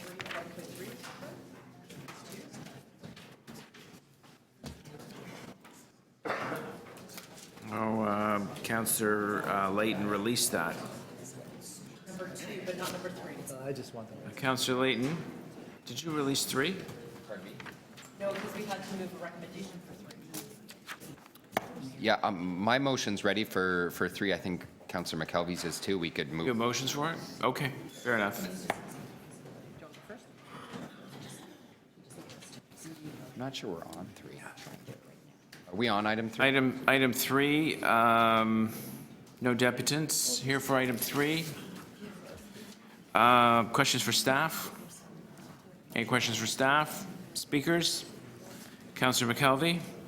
I have a motion. It's the first recommendation that was put in from Councillor Layton with some amendment, just so that there's flexibility in the request for $4 million. That also includes looking at planting. Number B is being changed to planting, not planting. Planting on public land, planting on private land, but also looking at enhancements and maintenance of the existing canopy, because if we do want to reach 40%, we also have to maintain the trees that are there. So that funds could be directed towards invasive species in the ravine strategy. So all of it is linking with getting to that 40%, but just giving a little more flexibility in that funding should it be awarded.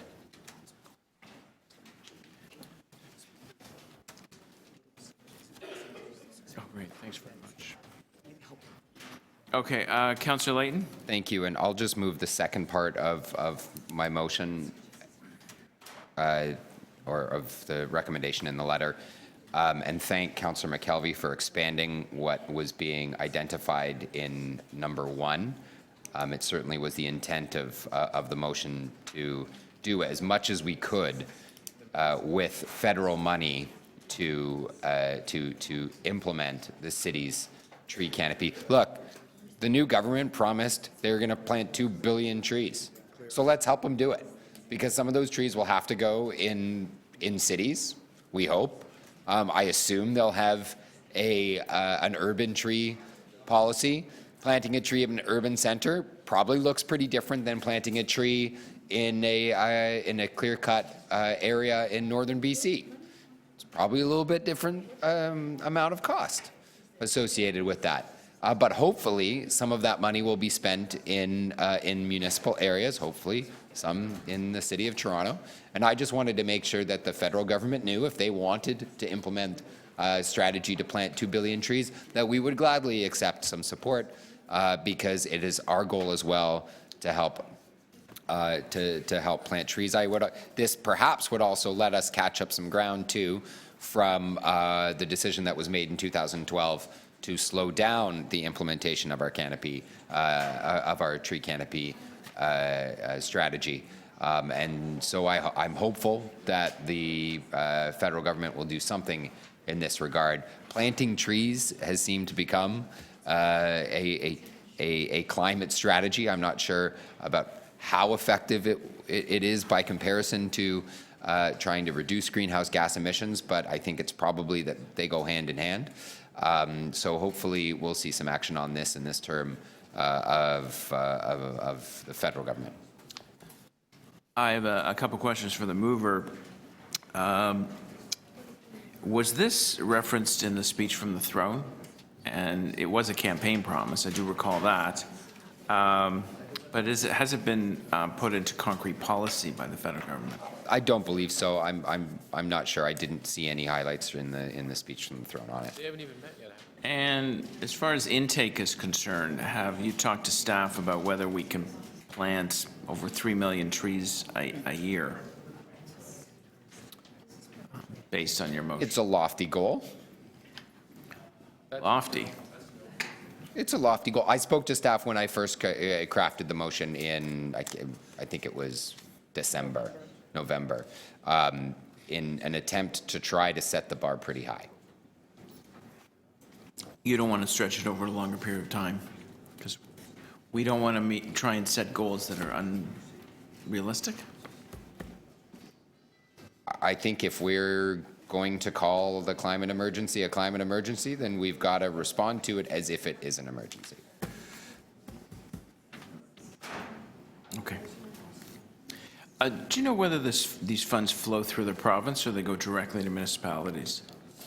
As you have just identified, I don't think that they've produced anything to reveal how they expect to plant 2 billion trees. Okay. And if you think 10 million trees is a lofty goal, try 2 billion. Well, the promise is made on the campaign trail. That's what you get. All right. All right.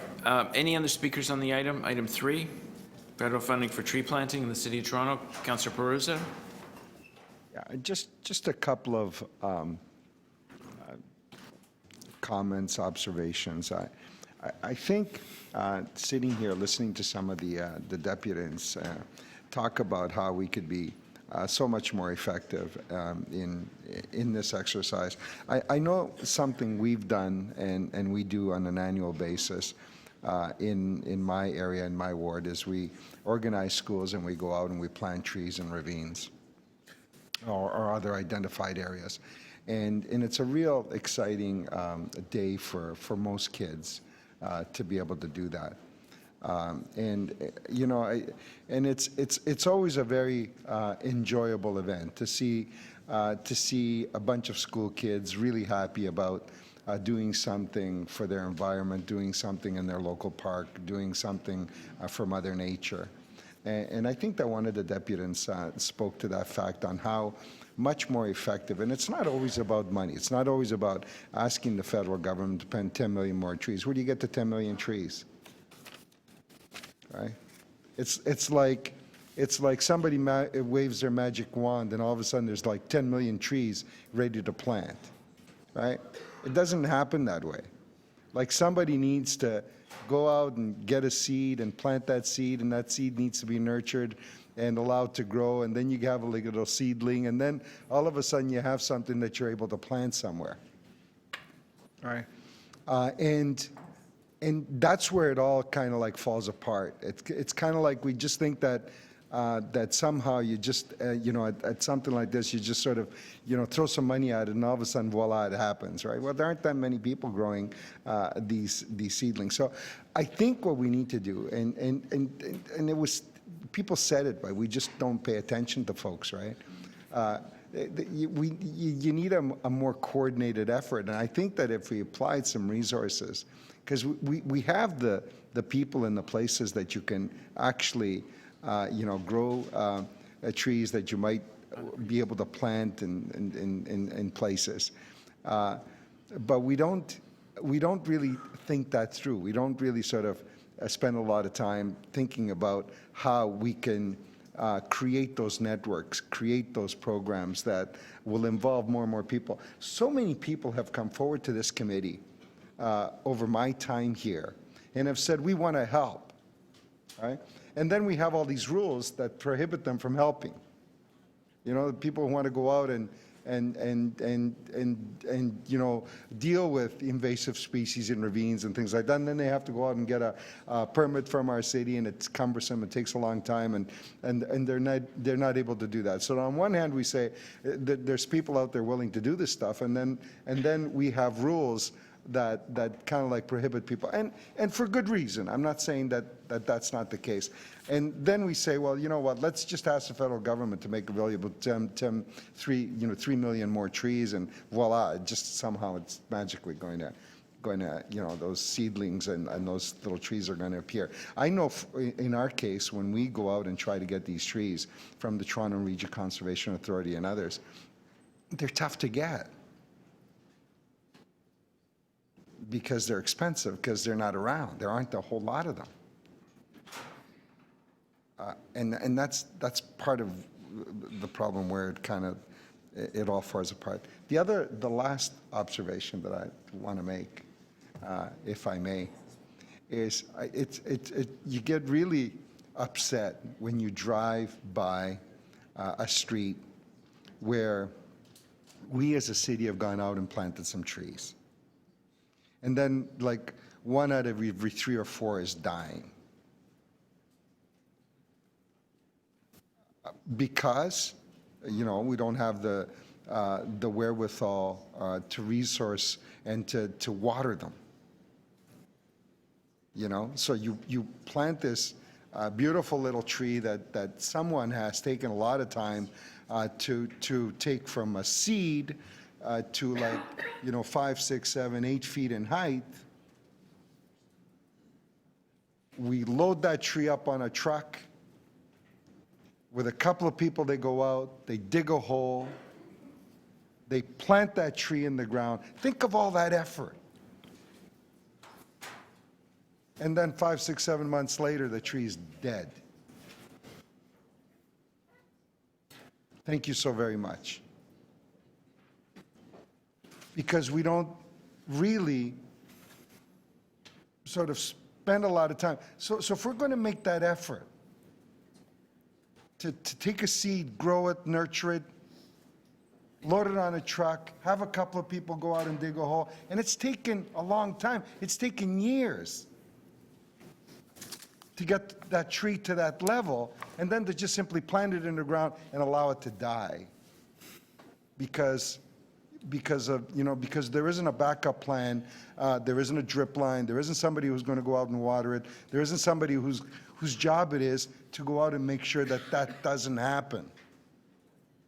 Think of the little effort at the back end that you would require in order to make that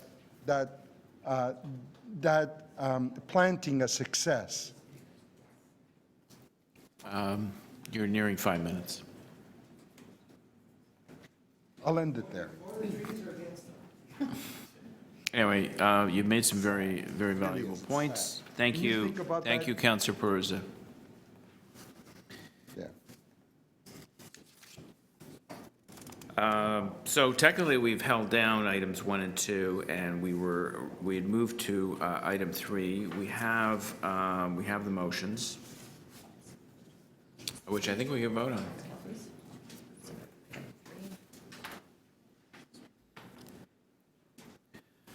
Councillor McKelvey's motion is on the screen. All those in favor? Opposed? That is carried. And Councillor Layton's motion is on the screen. All those in favor? Opposed? That is carried. And we'll go back to item 1. Councillor Cole, is your motion ready? I've had a discussion with staff, and I'm going to stand that down, and I'm going to talk with staff about presenting a more, let's say, strategic motion to council on it, so I'm going to stand it down. All right. Okay, so you'll fix it for council. Okay. So we've got a few motions here, and I guess that's agreed by committee and clerks. This whole package will go, the 2 motions will go to, 2 items will go to council. I have Councillor McKelvey's motion. Oh yeah, we could vote on ad seriatim. Item 1, direct the city manager, Parks, Forest and Recreation to report third quarter 2020 city strategy to increase tree planting on private land, potential programs to assist with maintenance of trees on private land. All those in favor? Opposed? That is carried. Item number 2 on Councillor McKelvey's motion, direct the city manager, Parks, Forest and Recreation to A, reaffirm the 2050 target of 40% tree canopy, clarify alignment with Transform TO, report to the Infrastructure and Environment Committee in third quarter 2020. All those in favor of item 2? Opposed? That's carried. Councillor Layton's motion on 11.1. It's on the screen. All those in favor? Opposed? That is carried. And Councillor... Okay, so we're going to do item as amended on item 1. All those in favor? Opposed? That's carried. And item 2, I just have Councillor Layton's motion. That's the only one? Okay, it's on the screen. All those in favor? Opposed? That is carried. And we're done with items 1 and 2 and 3 and 4. And we're going to go to item 5, review of city's roadwork warranty requirements.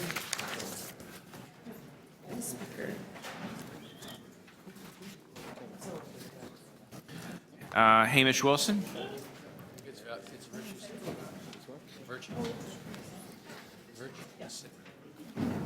Greetings. Thank you.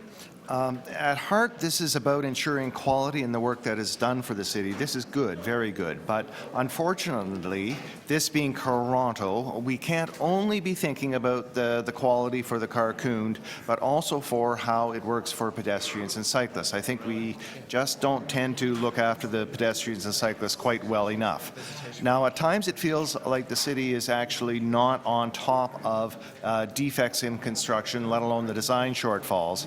And so is the intent for a longer warranty period actually to make more time for you to react? It does seem to take a long time to get to anything, one example being a gap on Bloor Street East where bike lanes were supposed to be in the 2001 bike plan. But thankfully somehow, perhaps it was a Santa Claus parade, most of the very worst of the pavement of Bloor East from the top of Jarvis over to Parliament Street was surprisingly done this late fall, even though it wasn't supposed to be done until maybe 2022, maybe being bumped from 2017. It's hard to know. And I'm really happy with the fresh pavement, but unfortunately it didn't do much for the cycling safety. And the Bloor Viaduct lanes from Broadview to Sherbourne may be the oldest bike lanes here in Toronto, and they made a huge difference to cycling. Even without the logical continuation of the Stage 1 beyond Sherbourne, they are and remain well used, even when the conditions were rough and dangerous. So we were very lucky to have the fresh pavement. And just before we get into some of this, the right word's curves. Any motorist or truck taking a curve when there's a bike lane, they invariably cut into the corner. And this is kind of nervous-making sometimes, especially when you have conditions like when the bike lanes happen to be full of snow, for instance. And this is the particular corner that I'll be focusing on Bloor East. From previous years. We haven't had enough snow here this year, but that should be the bike lane. There's a bit of ponding, and maybe it's bike line, I mean, pardon me. In the previous pavement, there was a ponding issue past Parliament, fairly significant. You knew it was there, but it's really, frustrating when it's icy, becomes ice, and you have to be out there, and it's a speedway there, by the way. After the paving, Gazzola did a marvelous job. It's a huge endeavor to see, to watch, and you have to admire how skilled everybody is and how hard they're working to make a major project happen. And maybe this seems like a minor defect to many, but for a cyclist and for cyclists, if we're wanting to actually have a good quality continuous bikeway to have subway relief, this sort of issue is not okay. It is bad. Especially as on the other side of the bike lane, as you're coming into it, it's just a single line. So it's not okay. We need the space. We need the safety. I don't know how we managed to get this sort of thing changed. You hate to say, hey, rip it up and do it again, but this is one indication of are we reacting to this problem? I'd like to say yes. That's why I'm here. And it's all for pedestrians. We've just had fresh work done on Bloor in the annex. Tax dollars at work. Again, it's tricky to do this stuff. They're working hard. They're moving vast amounts of materials and bringing stuff in, and it's really complicated to do stuff well and do it quickly. But this is what the pedestrians get for the next 30 or 40 years. One example, a big leap over everything at Bloor and Spadina. Maybe it's an issue to how the snow was piled up and stuff, but these are your taxpayers. And here's another example here at Major and Bloor. So how do we actually manage to react to these? Do we have enough staff to get out and inspect the roads and the work? Do we actually send it out in all conditions to make sure that the drainage is good? So extending the warranty periods, as good as that might be, I think we need to speed up the reaction time and make sure that all users are taken into account and you have a pretty critical eye and some holdbacks. Thank you. Thank you very much. Any questions for the deputant? No? Okay, thank you. Questions for staff? Deputy Mayor Wong? Yeah, so it's this, when we pave a road, so we check to make sure that the mix is correct. Is that right? Through the chair, that is correct. To make sure that the mix is consistent with the specifications that we provided in the contract. And the mix has changed because you did a study that said the mix was off, right? Or there was a better mix available. I think that's what you said. Yeah, through the chair, in 2018, we did a few things. One was that we changed our standard more consistent with what MTO had been using for a number of years, and that is standard with respect to the makeup of the asphalt mix, which corresponds to the traffic volumes as well as the nature of the traffic, vehicles versus heavy traffic. as well as we increase the percentage of asphalt cement. That's sort of the binding agent on the mix as well. And then further to that, we prohibited the use of refined oil. Yeah. So when you do the check at the front end, someone checks to make sure the mix is right. Is that correct? That's correct. The first load that is placed on site for a given day is checked, and then subsequently through the day, additional loads are also checked. Who does that? So we have contract administrators, inspectors on site that actually take a sample, and then we have a contract lab that actually does the analysis. So if I wanted to, like if there was, let's say Lawrence, and Lawrence was getting repaved or was repaved, I could come to you and say, can I see the records for that to make sure that the mix was done right? Through the chair, absolutely. And on the back end, when they have to check at the back end, right, to make sure everything was done appropriately, all that is documented by this contractor, is that right? Well, through the chair, we have on-site inspectors who are checking to make sure that the work is completed in accordance with our standards and specifications, our contract drawings.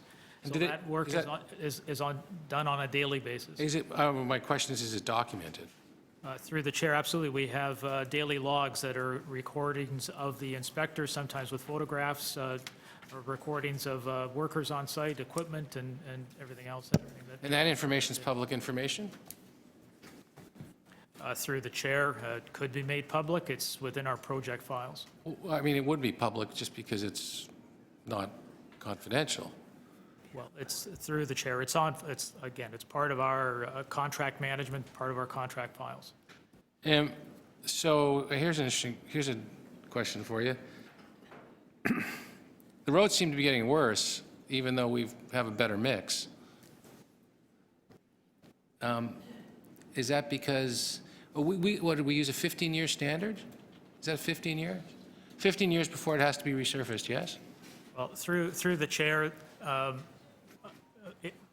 but it's also, we have a standard that where the roads need to be resurfaced every 20 to 25 years. 20 to 25 years. Correct.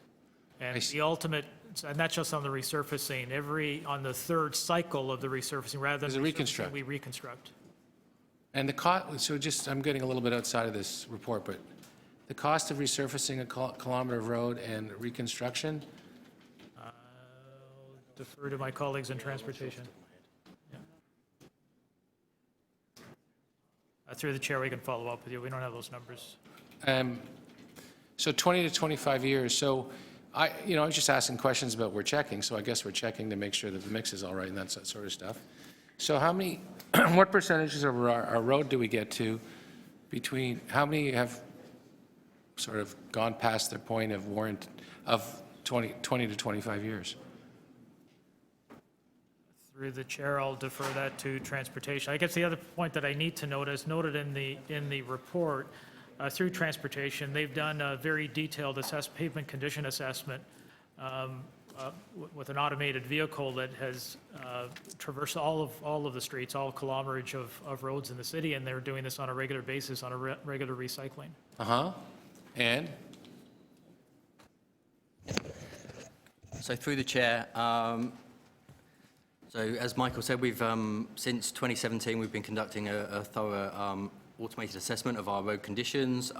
As you'll be aware from our previous budget notes and the budget notes which are coming forward for next week, we do have a state of good repair issue with our local and major roads. In terms of our local roads, about 24% of those are in a poor condition, so that's about 970 kilometres of those are in a poor condition, and 43% of our major roads, about 490 kilometres of our major roads are in a poor condition. So how many kilometres is that in total? So that's about 1,600 kilometres out of 5,600 are in a poor condition. And then there's another 1,200, about 1,260 That's your last kilometres question. which are in a fair condition. That's your last question. I know, it's fair enough. Sorry, I didn't hear what he said because you were talking. Sorry, and there's another about 1,660 kilometres of roadways, both local and major, which are in a fair condition, so in a worse condition than we would like them to be in. That need to be, by worse condition than you like? Need to either be resurfaced or... Need to be resurfaced. So that total is 3,200 kilometers of road of 5,600 kilometers of total road. So we're close to, we're more than half. Through the chair, that's correct. Thank you. I'm out of time, so you can go to your next. All right, thank you, Deputy Mayor Wong. Any other questions for staff? Yeah. Yeah, Councillor Perusa. It's my understanding that there's no real way to test for recycled oils in asphalt. Is that correct? Through the chair, that is one of the tests, just to pick up on the Deputy Mayor's question. That is one of the things that we are testing for. So there's the initial batch on a particular day, and then for subsequent loads through the course of the day. That is also checked. No, but it's my understanding that there is no test to detect recycled oils in asphalt. There's no real test for it. Through the chair, well, if you take a look at our report, make reference to the fact that we have banned the use of recycled oils, and that is checked through the course of the paving. Right. No, I know. I understand that we say we don't want recycled oils in asphalt. I get that, and I also understand why we don't want the oils. It's my understanding that oils in asphalt make the asphalt more brittle, and it breaks up faster. Correct? Okay. But there's no real test that you can conduct that actually detects recycled oils in asphalt. So even though we ban them, but if some contractor it says, you know what, there's money to be made here because people are going to pay me to take their oil, and I mix them in the asphalt, nobody will be able to tell anyways, what the heck, right? And I'll put it in right? Through the chair, we do test. Is it a perfect test? Perhaps not, but we do test for the makeup of the oil content of the asphalt cement. All right. Just to get back to the mix for a sec. I know, so, and the deputy mayor asked a question that, or rather made a statement that is somewhat interesting. So we changed the mix 2 years ago, right? In 2018 or something. Okay. And the mix is now far more in line with what the Ministry of Transportation has been doing for many years, correct? Through the chair, there's two aspects to the mix. One is the standard that is used with respect to the makeup of the asphalt mix given a particular road condition, traffic volumes as well as traffic. And then the other is with respect to increasing the amount of asphalt cement that is introduced in the mix. That's the binding agent. Right, because to try to understand this, so we have two very extreme seasons in Canada, or in Toronto. We have a hot summer, we have a very cold winter. So you want to try to get a mix that will not be very, very soft in the summer when the sun hits it hard, and at the same time, you don't want it to be very, very hard and brittle in the winter when the mix is impacted by the cold, correct? Through the chair, that is correct. I mean, our ultimate objective, to go back to the Deputy Mayor's question, is to ensure that we get a life cycle in the order of 20 to 25 years for every resurfacing project. I guess that's the main thing. I also need to point out that if you, in the spirit of the warranty, we're actually over the 2 years, we actually run that pavement through 2 freeze-thaw cycles, to your point. So basically 2 extreme conditions so far as that pavement is exposed to ensure that at the end of the day, at the end of the 2-year period, we have a product as per our standard specifications and what our contract called for. I have two last very quick questions. So if the Ministry of Transportation has been using this mix level for some years now, why is it taking us so long to sort of catch up to them if they've got a better product that they're applying to their highways than we do? Well, through the chair, I mean, this is it's a best practice. We're constantly reviewing our standards and specifications. As noted in the report, you know, we began in 2016 with a fulsome review of our standards, and as a result of that, drawing on MTO's experience, positive experiences, because it could have been negative, that we felt that we should follow their lead and adopt a similar standard for our paving projects. Okay. Now, given that we've banned recycled oils to be used in asphalt mix, what's the penalty when you find somebody in breach of that? Through the chair, when it's all said and done, if their work does not conform to our requirements, you know, if it's close to our requirements, they could be penalized with respect to some reduction in terms of what we would pay them. If it's a significant non-compliance, then they would have to remove and replace. No, but with respect to motor oil specifically, if you find somebody, if you find that you've tested for it properly and you've detected recycled oils in asphalt, like what's the hammer? Like what's the message to everybody else that we're not going to tolerate that kind of behavior, right? Through the chair, if the mix does not meet our specifications, then it's not accepted. They'll have to repave. Have to remove and repave. That's it. Well, So there's no like you don't bring that contract. Councillor here. Peruzza, that was your last question. Through the chair. You're over 5 I minutes. guess the other point that I need to highlight is the fact that we do have a contractor performance evaluation process, and that evaluation, the fact that they are pushing the envelope with respect to the mix design that they've used, factors into that performance evaluation, and it could ultimately lead to suspension of the contractor from bidding on future contracts for some period of time. Thank you. Thank you, Councillor Peruzza. Any other questions for staff? I have a couple. I just need direction from committee. We'll be breaking for lunch in a few minutes. Normally we've worked through, but I see from the items remaining, it's a long way to the finish line. So is it the will of committee to continue to work through or break for lunch? Break for lunch? Someone is buying Councillor McKelvey lunch today? No? She's very hungry. Okay.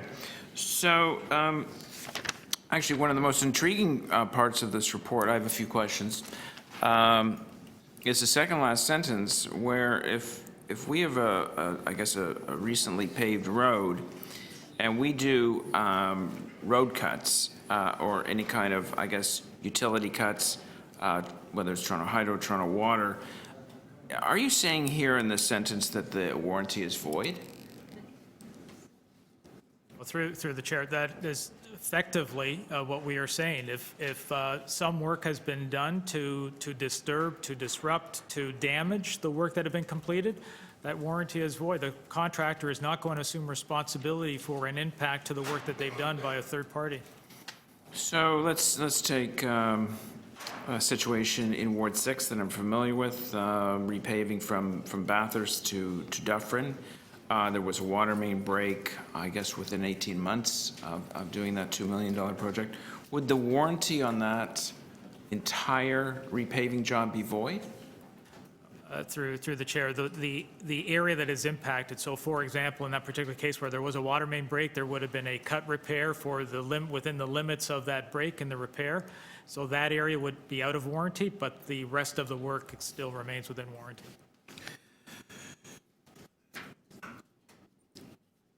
I noticed that from the report that many of the other municipalities use the 2-year warranty length. Now, I guess in this report, we're saying that, well, if it's good enough for these other municipalities, it's good enough for Toronto. When I see something like this, I get almost a little suspicious that, not of staff, but of the industry, where they have, they don't have the confidence in their work that they can't guarantee it past 2 years. They don't have the confidence. Through the chair, no, I guess what you're reading is two things. One is the contractor is prepared to give you a warranty for whatever period you feel necessary, but you're going to be paying a premium on their work, number one. And number two, we get into this debate, just as you highlighted, with respect to any damage that has been done to the work that they've completed.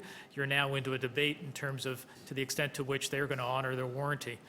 any fault that may have existed with respect to the condition of the road base, for example, if it in any way, shape, or form impacted the surface layer that was laid, that will be an argument that they put forward. So it comes with some risk, and ultimately, there'll be a price premium that the city would have to pay if we look at an extended warranty period. So are we in a situation where the industry knows that by the third year, their work starts deteriorating and they're not going to guarantee after 2 years? Do we notice that trend? Through the chair, no, this is one of the things that we highlighted in the report. And again, with the detailed condition assessments that transportation is undertaking now, where they're assessing the full length of their road network, we're not seeing that deterioration. And again, going back to the earlier question with respect to the longevity of that work, we're still, if they're meeting our requirements, both in terms of specifications of the asphalt mix and the way that it's constructed, still expecting a 20 to 25 year return on that work.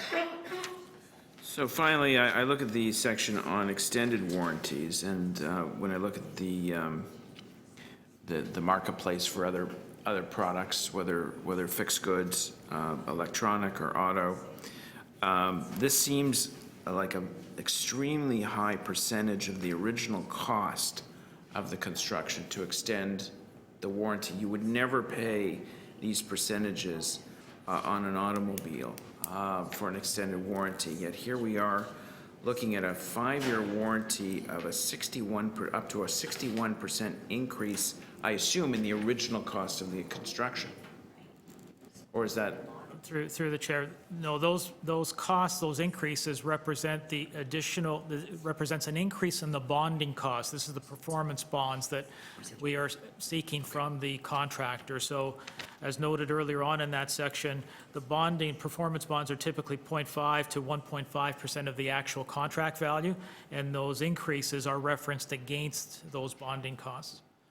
And again, I think I need to highlight the fact that in 2014, the Auditor General had made reference to questioning the validity of warranty periods beyond the 1 year. And so our position is that it's been a long tested and standard practice within the City of Toronto as well as other municipalities, as you noted, for 2 years. And our frame of reference is that, or recommendation is we adhere to that and sustain that for all of our projects. Okay, thank you very much. We're going to break for lunch. Are there any other, if anyone else wants questions before lunch, we have to have a motion to extend. If not, we'll break till 1:30. Do you want to adopt the other one? Okay, we'll do it after lunch.